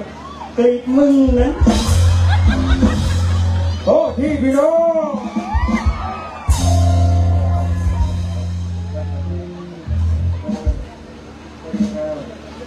จำเป็นอะไรไม่จำเป็นอะไรเฮ้ยจ้าเป็นจีบคนเยอะอะไรเกินอะไรไหมเป็นอะไรบ้างเป็นช่วยไหมมันก็ธรรมดาฮะขอบคุณครับขอบ คุณรางวัลด้วยกับสนใจแม่พ่อนใช่ไหมขอบคุณครับต้องเหลือครับต้องแกนนะแต่นี่เดี๋ยวโอ้ยฮะอยากเช็ดเดี๋ยวแม่อ้อมใจข้างหน้ากับป้าเนี่ยห้องติดใจห้องขอบคุณมากครับแต่มึงก็ต้องเดินทางกันด้วยรถมือเล่ในกล้องเพียงตัวเดียวมือเล่คนเล่เวลาเราไปร้านมือคนเล่โคตรชัดตายโอ้ขอบคุณนะนะครับขอบคุณนี่มาจากนครศรีธรรมราชรางวัลให้มาและกับมาเร็วนครอาเทียนอย่างนั้นกันอยู่เลยไม่สนใจดีแล้วขอบคุณรางวัลขอบใจ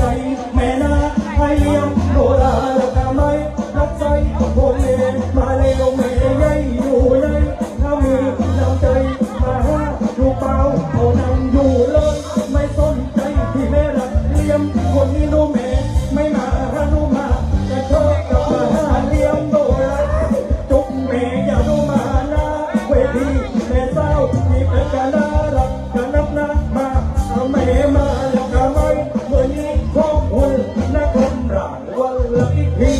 เลี้ยงชาเป็นขอบใจกันนักเลยที่ให้มาเร็ว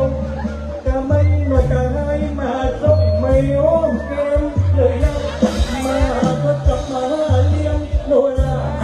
มาเนมากะทิหน้าเวทีนี้พี่แต่จะมาจากหัดใหญ่มีน้ำใจก็ไม่เหมือนนี้มาเร็วเลยดูแม่เศร้าไม่มาที5 คนที่มาเลี้ยงโนราขอบคุณนะครับเลี้ยงยืนตาใสยืนหวยใจห้องใส่ห้องแพ้ห้องแม่เลยใจห้องใหญ่ห้องใหญ่มาใจมาตากับแม่จุกกับคนละสวยค่ะให้รวยรวยไม่ทั้งใช้ขอห้อยคุ้งนุกมาเร็วไวมาพี่ชายกะทีหน้าเวทีขอบคุณทุกทางขอบใจนะครับรองรับพลนะขอบคุณอีกครั้งนะครับว่าไม่ต้องเดี๋ยว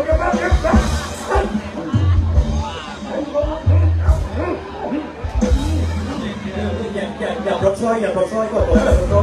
ขอบคุณครับแล้วขอบคุณนะครับด้วยรางวัลหน้าเวทีให้ดีเลี้ยงชาติพบใจนักเล่กันโบๆอย่าได้พักไฟเล่เลี้ยงซ้อนใช้ได้ไปใจนักเล่อย่างเดียวไม่ได้แรงอกแม่ป้าแล้วขอเสียงกรี๊ดสักคราวกรี๊ดอย่างเดียวไม่ร้อยพี่มาเด้อเอาวันนี้ดีว่าครับไปจากน้ำจะมีไม่ต้องกรอบยาวนะช่วยรับกรอบยาวพี่โอ้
ช็คร่วงแต่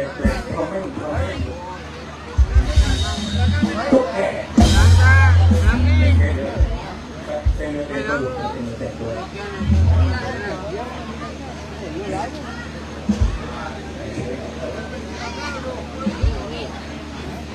ล้วคนเราทำให้ไปเดินนี่ใช้กันแน่แต่เล่นกับแฟนพุทธโมลวันใช้พวกพี่น้องตอนนี้เลยนึกอะไรอยู่นึกอะไรโลกคอยอะไรอยู่คอยอย่างมั้งเล่นเราไม่บ้าหรอแต่มาแล้วเล่นแรกมันหัวขับเลยฮะเล่นมันหัวขับแม่เล่นเดี๋ยวมันแม่เล่นไม่ทันเล่นไปเล่นทุกทบแม่นั่งทุกแม่ผู้ชายคนนี้เป็นน้องครับเรื่องว่าชีวิตโดนอะไรเลี้ยงโอ้โหของผมเราไม่มีผู้ชายคนนี้ความคิดเลยว่าให้เลี้ยงแต่จะไม่มีเกิดขึ้นเด็กตายเนี่ยเอาไม่มีพี่น้องมึงจักเลยว่าและอย่างนึงผู้ชายคนนี้จากสร้างให้เลี้ยงเดี๋ยวสร้างให้ตัวเพื่อเป็นอาชีพที่มันคง ครับเอกก็ใช้กำลังขึ้นเวทีนะครับ ครับนี่ปั๊บเนื้อคัดบ้านปามีนะครับ ผมได้สร้างความสุขให้กับพี่น้องเมื่อกับผู้ชายคนนี้ที่สร้างความสุขให้กับพี่น้องและ ยุกับพี่น้องชาวใต้ตลอดเวลากับเสียงปรบมือดังๆถึงใจสักครั้งให้กับพี่เอกชัยศรีวิชัย ครับรับชมเอกชัยศรีวิชัยได้เลยครับ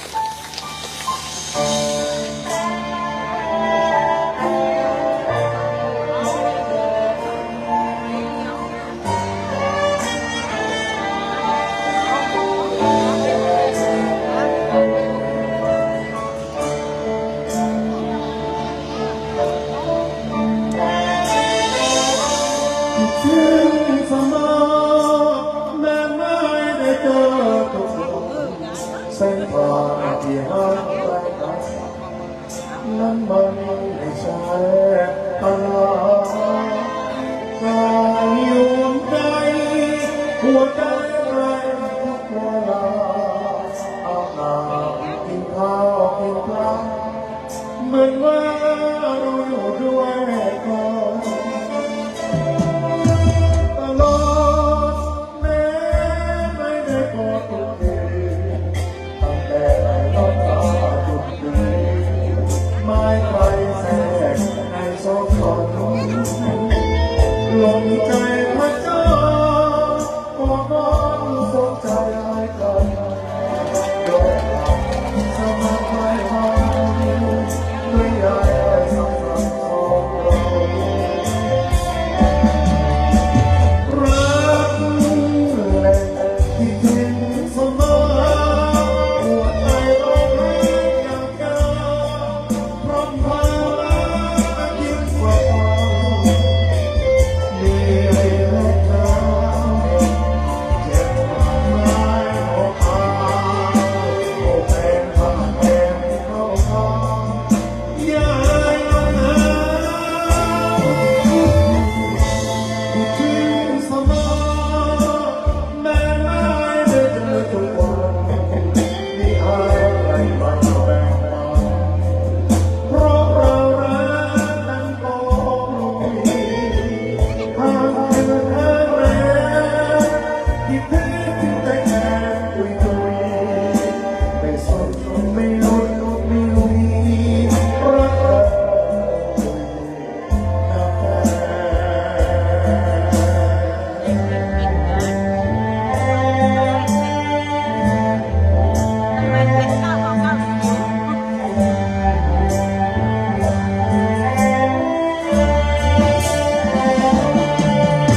เสียงกรี๊ดดังไม่พอเราจะไม่ตกคอขึ้นเลย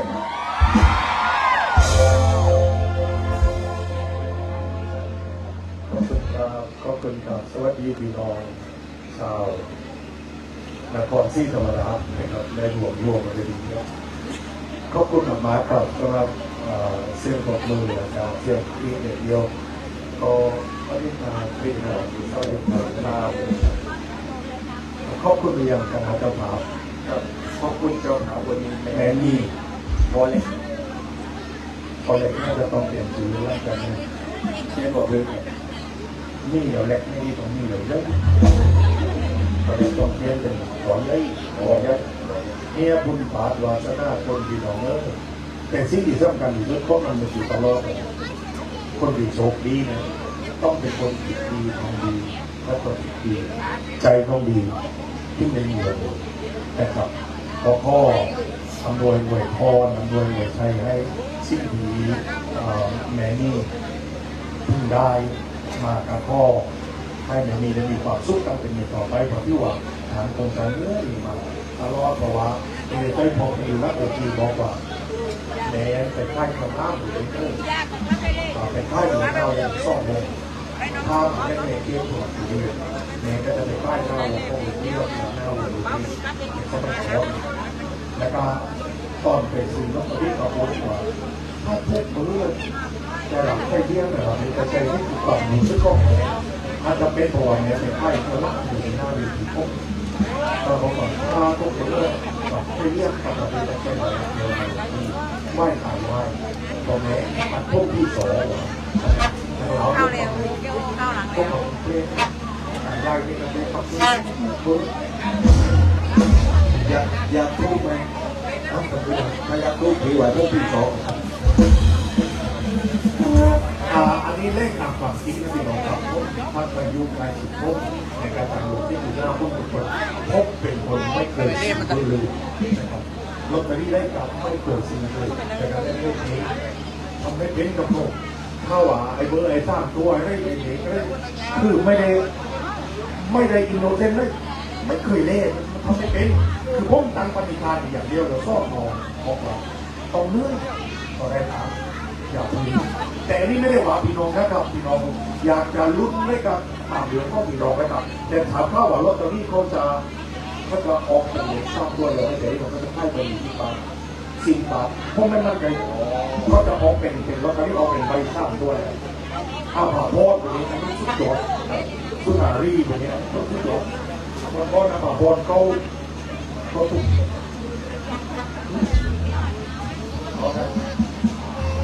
ไม่ได้เล่นเบอร์เอา20 บาทหมดวันนี้เข้าไปดูลูกค้าหลากหลายนะครับแล้วก็คือนะเข้าใจว่าเข้ามาถึงใจเสียงนะนะครับก็ให้แก้ปัญหาหลากหลายนะในสายตานะก็จะพาเรานำไปไว้นะแต่ว่าทางให้น้องพวกนี้นะคือ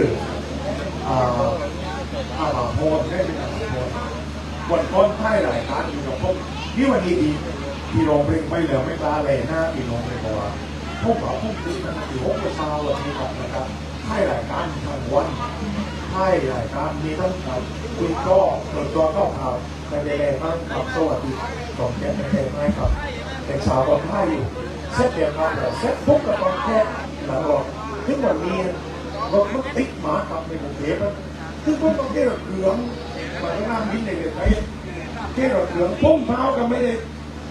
เลยวันนี้ก็คือเที่ยวเหลืองมาร่วมเล่นนะซึ่งร่วมไปให้หลังเราเราต้องการหลังครับคือตอนเขาเมียเหลืองมันติดอยู่ความนี้เหลืองอยู่บนมือซึ่งกูเองนะว่าพวกนี้เขาแบบดื้อเห็นแต่เป็นเหลืองเขาเจอบุญไป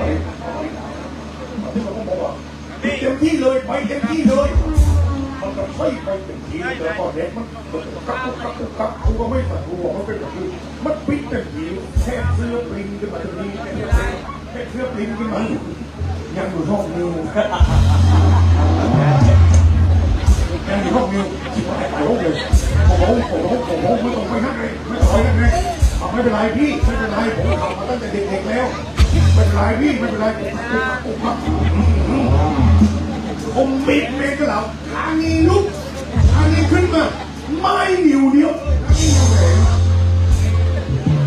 กูว่าตายว่ามันไม่มีเรื่องงานเป็นมันกูไม่ดูกูรอมันงานไม่โดนหน้าแห้งมันโง่ไม่แนวเลยวันนี้ เขาบอกว่าเขาเป็นตอนอีกเลย แต่ก็มาลงตอนแยกเป็นว่าเรื่องแล้วถ้าเกิดหน้ากูแห้งกับตัวเด็กได้มาแล้วเป็นข้าวทั้งให้โตเราคนจะไม่เรียกบอสเอกเกียร์บอสเอกบอสแค่เดียวบอสของมันเพราะมันเป็นบอสมันเป็นถ้าเป็นบอสทุกมาดีเป็นไม่ห้องโอ้เดี๋ยวตัวซับมาเดี๋ยวทีรวมไปลำไส้รวมไปที่ก้อยไป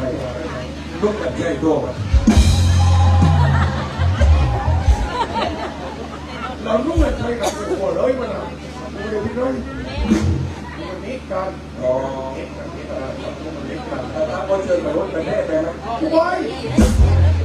แต่กูร้องกันเลยออกจากกูต่อยกระเทียมกันนะอันนี้เลยอันนี้เลยออกกันดีเลย ไปได้แต่ว่าตรงนี้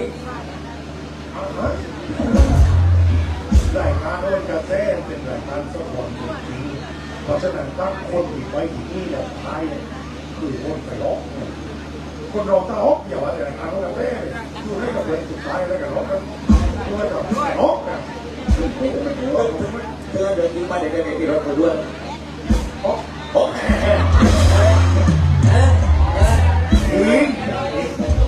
อันนี้มันดูกันใจแต่ว่าเนี่ยกับพี่น้องแล้วอ่ะสถานการณ์สิ่งที่สำคัญที่สุดในเวลานี้เราการแก้ปัญหาผมเองเนี่ยเป็นคนคิดว่าไอ้โซเชียลมีมาดีในประโยชน์คือตรงไหนเราได้รับข่าวสารในเรื่องนี้ที่เราทำแต่ที่มันเป็นปัญหาที่สุดคือคนในโซเชียลเนี่ยหนึ่งหลอกง่ายสองไม่ทำมาหากินตายายไหนหวังเวิร์ดแก่เรื่องคนอื่นคือเป็นจริงๆเรื่องนี้พูดเลยทำเป้าในเรื่องเงินว่าจ่าเป็นมันไอ้นั่นไม่ปันนันไอ้นั่นทุกคนเป็นที่หลับที่นี่ที่ต่างงานหาก็โมไปดูเนี่ยเล่นปันนันก็ไม่ได้เล่นปันนี้นี่ผู้ใดเอาเข้าคนเด็กโอ้ยมาอย่างนี้ใส่เป็นปัญหาเหมือนกันเหรอเรื่องอะไรวะไม่ได้เรื่องที่ว่าพกทรงเล่นปันนี้ซึ่งว่าเล่นบอลในโซเชียลก็มีปัญหาเหมือนกันพอชายตัวที่เหลืออาจารย์โจกับอะไรตื่นทำไม่ฉายว่าเวลาพี่โดราลงผู้ส่งนั้นไอ้คนไหนเน็ตก็เข้ามาเดือดร้อนเราเลยหลอกลวงอะไรก็คือไอ้คนประเภทผมจะตายเลย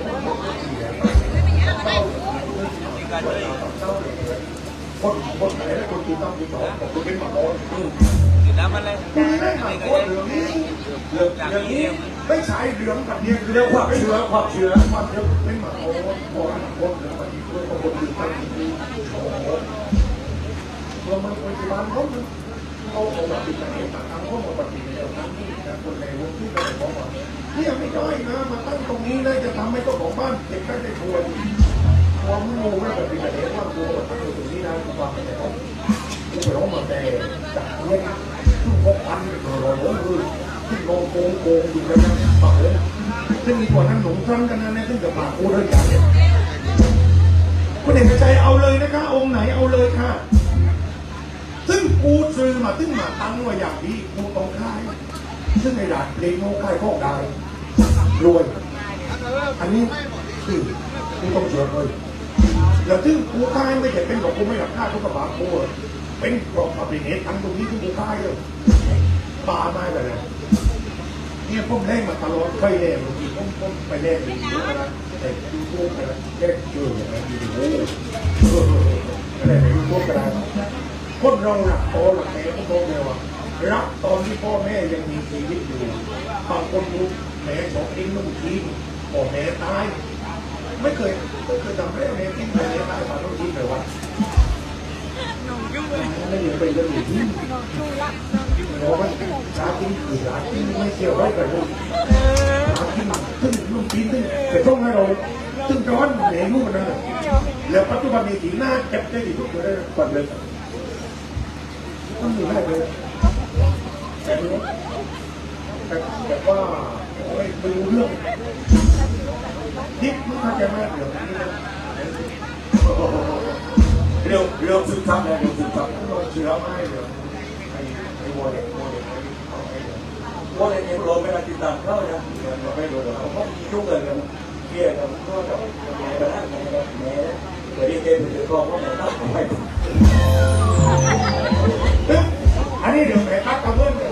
โอ้โหคุณเรียกไงความเขาเดี๋ยวเดี๋ยวคนเล็กกว่าคนกี่คนเยอะรูลงเตือนเพราะเห็นไหมไม่ใช่คือเฮ้พี่รู้มาจังรู้มาแต่คุณไม่ไปทำข้าวทำนั่งจะพอกว่าเวลาโค้งรู้หัวอะไรมันตื้นไปด่านโตมันโค้งจริงจริงหลักการเป็นยังพอ99.99บอก99.99โค้งตาใหญ่มึงเลือดได้ร้อยล้านมึงทำที่ไม่ยังแม่เลี้ยงไปซื้อหมาให้เลี้ยงมันจะไม่ร้อนคือบางทีนะโรคมันยุ่งเราอยากตายไม่อันนี้เรื่องตรงเลยเราอยากตายเราอยากถือข้อคู่มันไม่ต้องตัดเองกับตัวตัวนี้ซึ่งในข้างกบนี้ที่คือการเด็กเนี่ยยุ่งมันเป็นอะไรไม่รู้ไม่เราจะสอนอ้วกซื้อบ้านแล้วนะนี่เราซื้อรถแล้วนะ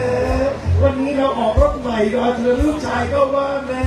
ออกตามมาตึ้งได้รู้โอ้ยมึงอ้วนไปทำตาใหญ่ได้มั้ยกูไม่ยังแต่กูไม่มีอ้วนแล้วรถไปเป็นไงวะไปนะอะไรเนี่ยบ้านนาดีได้บ้านทำเราเนี่ยแต่ว่าจับรถนี้ไม่ได้เพราะแต่ตาตอนนี้เลยก็ไม่เกิน50 เมตรแล้วเลยเดือดเลยปอดเท้าใครเดียวก็ต้องเห็นโลเคชั่นซึ่งพอเราออกจากสนามบินมันอยู่ไม่นานเราต้องอยู่ถูกไหมเราต้องอยู่คือถ้าออกจากสนามบินเราจะเลี้ยวเป็นคนก็เล็กนอนแคบไม่ได้เราเลี้ยวผ้าไม่ได้เราต้องไปกลับรถมาก่อนซึ่งนี้ก็คือหาคือเราบอกปกติตอนนี้เราไปกลับที่เป็นกระบะไม่รู้ว่าพาไปกลับที่เป็นมาบอกว่าซึ่งเราเลี้ยวกลับพอเลี้ยวกลับมาซึ่งกำมันบอกให้กูเลี้ยวเลยของกูเลี้ยวมันติดบนบ้านเราน้อยออกมาเราประกาศเลี้ยวปุ๊บซึ่งมันทำทางเก็บซึ่งปลายทางโดนแล้วนี่ไม่เป็นปัญญาร่วมเสนอบอกกันด้วยใครได้รถและให้รถกันตายโอ้คือจะมึงกินโอยว่าวันนี้เลิกจะโตคนรถยนต์ตายว่าโกวาดไม่เสียมั้งโอ้ยมันไม่มีมันมือจะชอบหมู่คุณยังไม่ได้เลยโอ้ยมันตายได้มันได้ทำการทำแต่เนี่ยก็ยังแต่มันต้องให้คอยว่างๆแต่คนกับรถมือเปล่ามันจะดีอย่างผมใช่เกือบขึ้นบนบ้านเนี่ยเราลงไปมองมาปุ๊บใจเย็นโต้ออกมาปุ๊บเดี๋ยวตายก็ตรงไปอีก200 เมตรมันจะออกมาทะเลาะกันเลยถึงขับเข้าบางทางนี่ขับเข้าบางทางมันบอกปุ๊บเดี๋ยวท้ายกับกูเลี้ยวเลยว้าวมาต้องแขกเข้าเลยแต่ขวางมานะแขกเข้าเลยปวดตอนนี้แขกไปห้ามปวดตะพูดไปแล้วตอนนี้แขกเข้าเลยมองเตะดีออกมาที่เจ้าหน้าที่ทำงานไม่ได้ทำงานเลยปปรฝ่ายปกครองสุด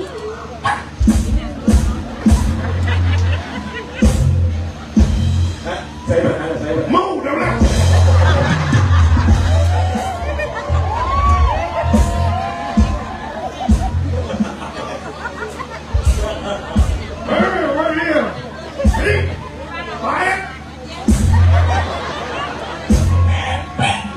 ถึงหน้าว่าควันไม่มี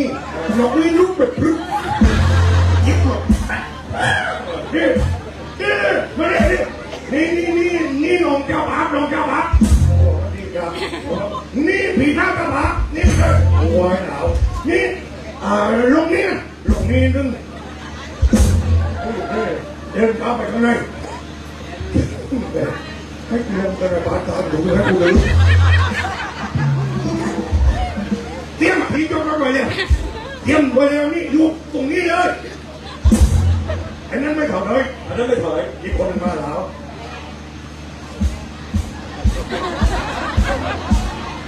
น่าหวังกินแล้วน่าหวังถึงแล้ว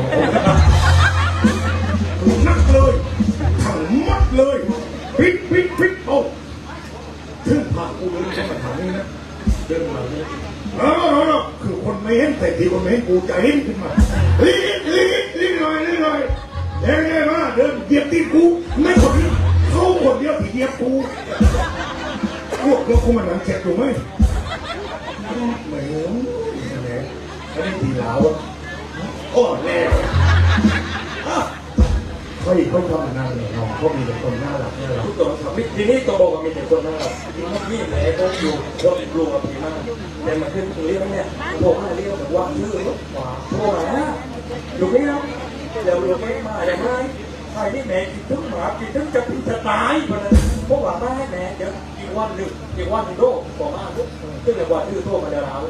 โทรมาแล้วว่านี่แม่รออยู่ดีหน้าเร็วนี้ลูกเลี้ยงเดี๋ยวลูกเอ็กซ์มาเดี๋ยวไม่พวกเดี๋ยวต่อเช้าโตให้แม่กินทึ่งจะเป็นจะตายเพราะงั้นเนี่ยซึ่งคนดีพอรัวมากเพราะงั้นนี่จะไปถูกประชาชนโทรไปหาแกเลยโทรไปหาแกซึ่งแกไม่ได้รับทราบเศร้าแกบอกว่าได้แม่แต่ถ้าเขาบอกว่าแม่ไม่ได้มาวันนี้แกตาย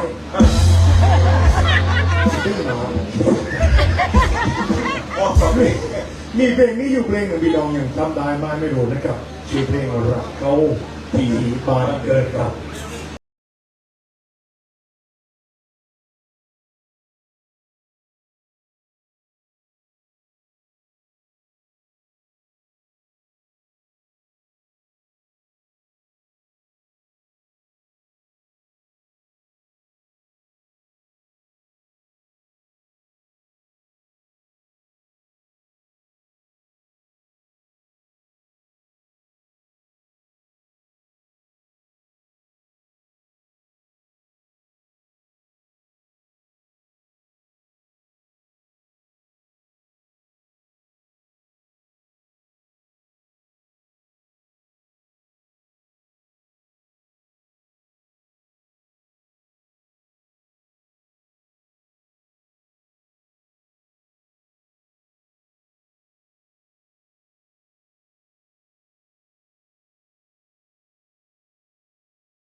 คิดว่าเสี้ยนตัวนี้ไม่ดีเมื่อก่อนต่อด้วยความมีรอยรู้หมา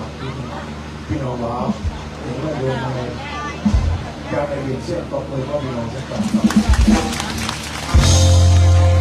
นะครับแต่พวกปีนี้ก็มีหลายคน13นะครับก็เลยคิดว่าเสี้ยนเราซาดาเนี่ยมันได้เลยครับซึ่ง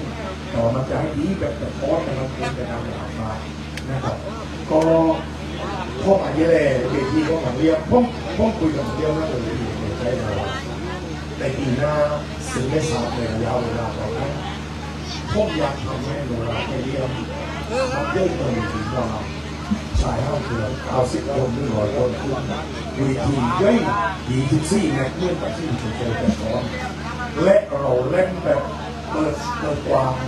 ใน1 ปีเราจะเล่น100 สนามเป็นเวทีย่อย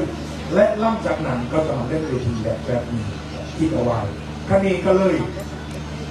ตั้งใจว่าวันอังคารนี้จะเข้าไปคุยกับทีมสปอนเซอร์ว่าผมอยากจัดรายการประกวดโนราทางทีวีเมื่ออย่างเขาประกวดคอลำแต่บ้านโรมันมีแต่หน้าอยู่ร้านรวมก็ถ้าจะประกวดโนราผ่านสนามเราไว้ลบกันเลยอาจจะสังเกตได้ว่าพระโนราแค่ตรงไหนหลังจากแค่ตบเหลวกันเขาไม่ตบจะมีโต๊ะด่านแหลกันไม่กันไปแควกันมามึงไม่ตบกูไม่ตบมึงซึ่งโนราแค่ตบแต่คนเชียร์ไม่ตบเมื่อไรเมื่อการเลือกตั้งการเลือกตั้งตรงไหนก็ตามแต่ถ้าคนที่เราไม่ได้คนที่เราไม่ได้ตามใจเราเข้าไปกันจะเฉงจะได้อยู่นี่คือคนบ้านเราคือไม่ตบพี่ก็เลยติดต่อเข้าไปงานเนี่ยพี่จะทำอะไรแค่ในทีวีถ้าไปแค่ในทีวีมันได้โดยได้พิจารณากันได้แค่ในทีวีเพราะฉะนั้นก็คิดว่าถ้าเราจะเอาวัฒนธรรมเราขึ้นมาเราต้องทำให้ยิ่งใหญ่เท่ากับเราไม่ได้เพราะถ้าไม่นั้นเนี่ยคนดูเด็กๆวัยรุ่นก็จะนั่งถอยลงไปถ้าเราทำแบบนี้ได้มันก็จะยิ่งใหญ่ต่อขึ้นมาจริงๆเราไม่ได้เราอยู่ที่เดิมครับเราอยากจะยิ่งใหญ่กว่าเดิมนะครับก็ฝากกับพี่น้องให้ช่วยติดตามด้วยนะครับมโนราใครเลี้ยงสนใจปีนี้เป็นปีดีน่าจะ25แล้ว25 ปีพอดีกับ25 ปีเลยปีไม่นี้เขามีข้าวดีครับเขาจะมีคอนเสิร์ตเจ้าชายมโนราราชานั่งตูนเล่นเป็นคอนเสิร์ตใหญ่มากครับนี่จะเป็นจุดตั้งต้นเป็นกระดุมเป็นแสงที่จะทำให้พี่น้องเห็นว่าคอนเสิร์ตของใหญ่แบบนี้เป็นแบบนี้ครับ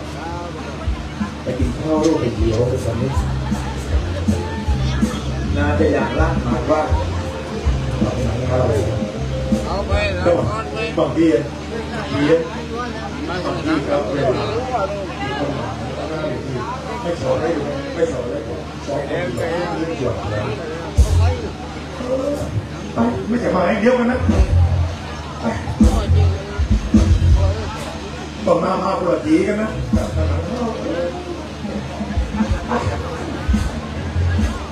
สลามอะลัยกุมมาจากไหนนี่ฮะมาเต้มาจากตรังครับเดี๋ยวลบทั้งเลยมาจากตรังแต่เดี๋ยวลบเลยตัวนี้หายครับก็ลบเปิดครั้งลบเปิดครั้งเลยครับพอลบเปิดครั้งเลยถ้าเราเลยดูกับก็มีความสุขกับมาครับข้างหน้าเด็กๆได้ต้องไปลบอันนี้เลยแล้วเขาไม่ได้บอกเราก็พิจารณากันเข้าใจเดี๋ยวครับเราเล่นแต่ทุกคนไม่หลอกคนตัวเหลือคือลุ้นอยู่ถ้าพอดีครับจำไว้นาเรียนนาการออกหน้าเวทีนี่เราต้องโฟร์ค่ายท่าแม่แล้วแต่จะต้องไปดูคู่ไหนก็ตามแต่ที่เขาส่งกำลังมาให้เราถ้าโอ้ได้หนังแดงปาร์กให้เราอย่าเล่นมันคือส้มพวกส้มหลอกมาให้เราเลยมันจะมีบางคนนะอันนี้ประเภทนี้ประเภทที่มาแรกหนึ่งนี่ไม่เคยรวยกันเลยเราไม่กินเองบอลอเมริกาเยอะ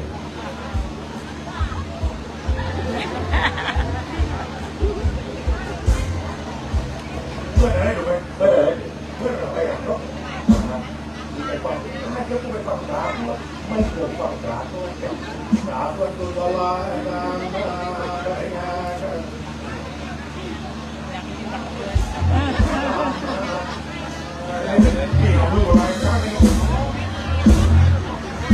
คือป่าหลาก็ตัวเองไม่ขุมนะแต่ว่าปลากันเคสอยู่เลยทีแรกเนี่ยผมไม่ได้แค่นี้นะไม่ได้ถือเลยนะถ้าเล่นถือก็บอกแค่นี้ไม่พอดีว่าเราได้แล้วตรงนี้มันมีคนขอเพลงมาดิโอ้เราเป็นของเขาไอ้นั่นเป็นลูกแกเดียวที่พี่ยังรอนะพี่ลูกแกเดียวเยี่ยมใจต้องออกไม่ดีไม่ดีเดี๋ยวพวกมาใช้คือซิกแมนและแบบรีมีคนออกเพลงเป็นรีวิวเลยไม่หนักเลยเราไม่ต้องการพื้นที่เลย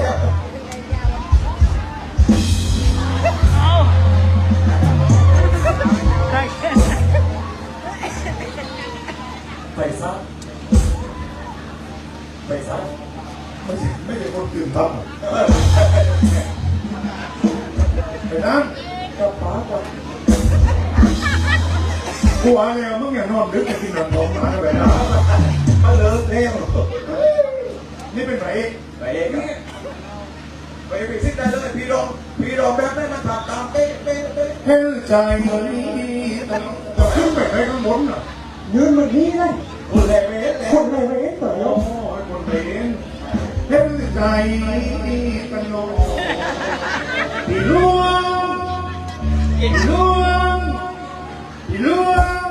แกเ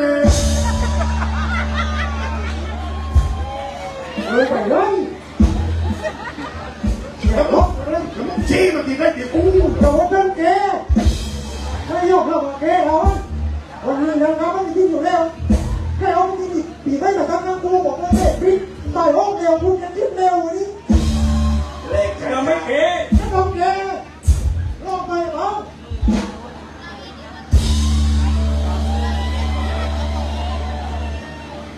น้องน้องแก้วไปไหนอ่ะ เอวนี่เอว นี่แกอย่าพูดแต่พูด เด็กพวก นี่แก้วตั้มแก้วจากว่าวเลยน้องเด็กขั้น ขอบคุณแม่ที่เดินทางครับอาจารย์เดียวโดยสวัสดิภาพเก่งจังสักเก่งน้องแก้วแก้วตั้ง30 กว่า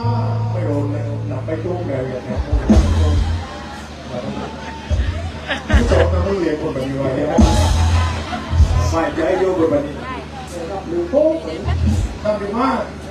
1 2 3งานแบบนี้นี่คือเรื่อง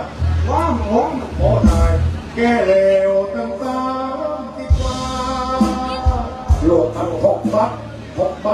ลวง6 บัตรลวงบัตรไปเลยเหล่า นี่อะไร ลวง นี่อะไร บัตร มันพูดอยู่แล้วลอกไปลอกไปลอกไป ลวงบัตรเดี๋ยวแม่มิ่งมาตึงไม่ใครกดพันยังมิ่งนะ อย่าเล่นหมากลอกไป ลวงบัตรมาแล้วเบลอแทน ยึดผม กัน ก็ยังมาแล้วมาเป็นที่ ไอ้เทียไปไล่มาบนเวที กับ มิ่งขี้ใช่ไหม นัด ใครขี้มาเอาเร็วหยิบบัตรมาแล้วลวงบัตรมาลวงโอ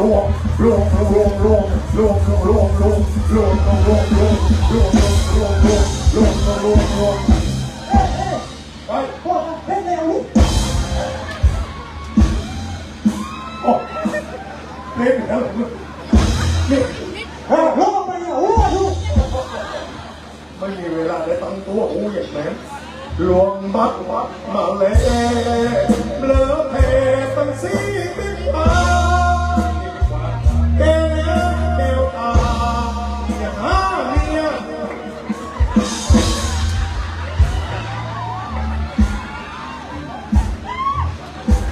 ชกใช่อะไร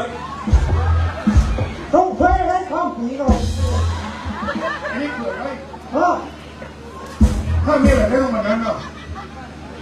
เพลงคู่นั้นเหรอแต่ถ้าหาเด็กเนี่ยผมมาแล้วไม่ใช่ผมมังไทยมังมาดีไปไม่ถ้ามาเด็กเนี่ยผมมังไทยมันต่ำตุ้ยนะต่ำตุ้ยพวกต่ำตุ้ยเนี่ยมีดวงมาเป็นนี่ไม่ใช่หรอกมันต่ำตุ้ยไม่อยากได้นะไม่อยากครับชัวร์ว่าหลวงลองครับลองไปตรงไหนหลวงลองแกแล้วแกตายังหาเมียไม่ได้เลยแล้วนาแลลูกเคยคิดเอาแรงต้อนเบาๆลูกเคยจักวาวไล่คนลูกเคยต้องโดนเล่นแบบนี้ลงไปเลยเด็กเดี๋ยวพวกเราไม่มีใครนั่งลงไปเลยนะลูกมันโอ้ลงไปด้วยเทปโอ้ลงเพียงโอ้ยอ่ะโอ้น่าเชี่ยนเลยไม่เชี่ยนกูได้ยินเลยดีได้เชี่ยนมาด่าหอไปเลยแม่ไม่น้องนี่มันด่าเชี่ยนเลยยังไงมันขึ้นหลังนะมันขึ้นหลังนะกัน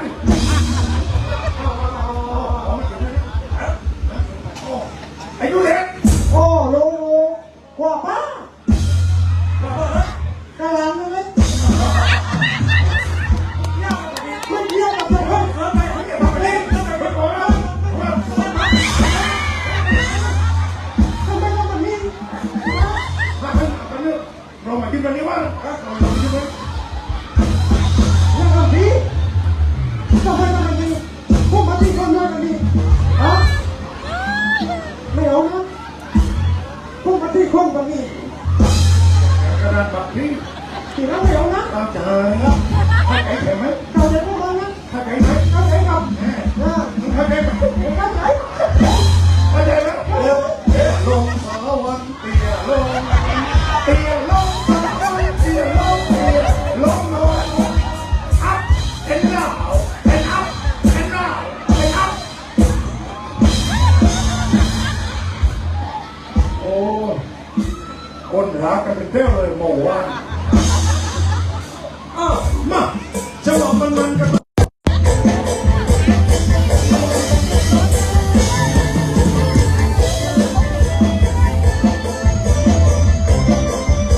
ครับก็เป็นช่วงสุดท้ายแล้วนะครับครับการนี้บรรยากาศ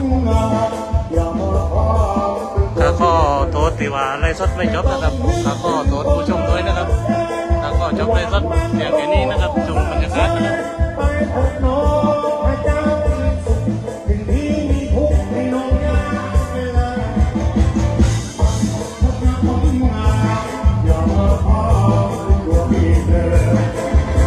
ครับแล้วก็จบไลฟ์สดเพียงแค่นี้นะครับ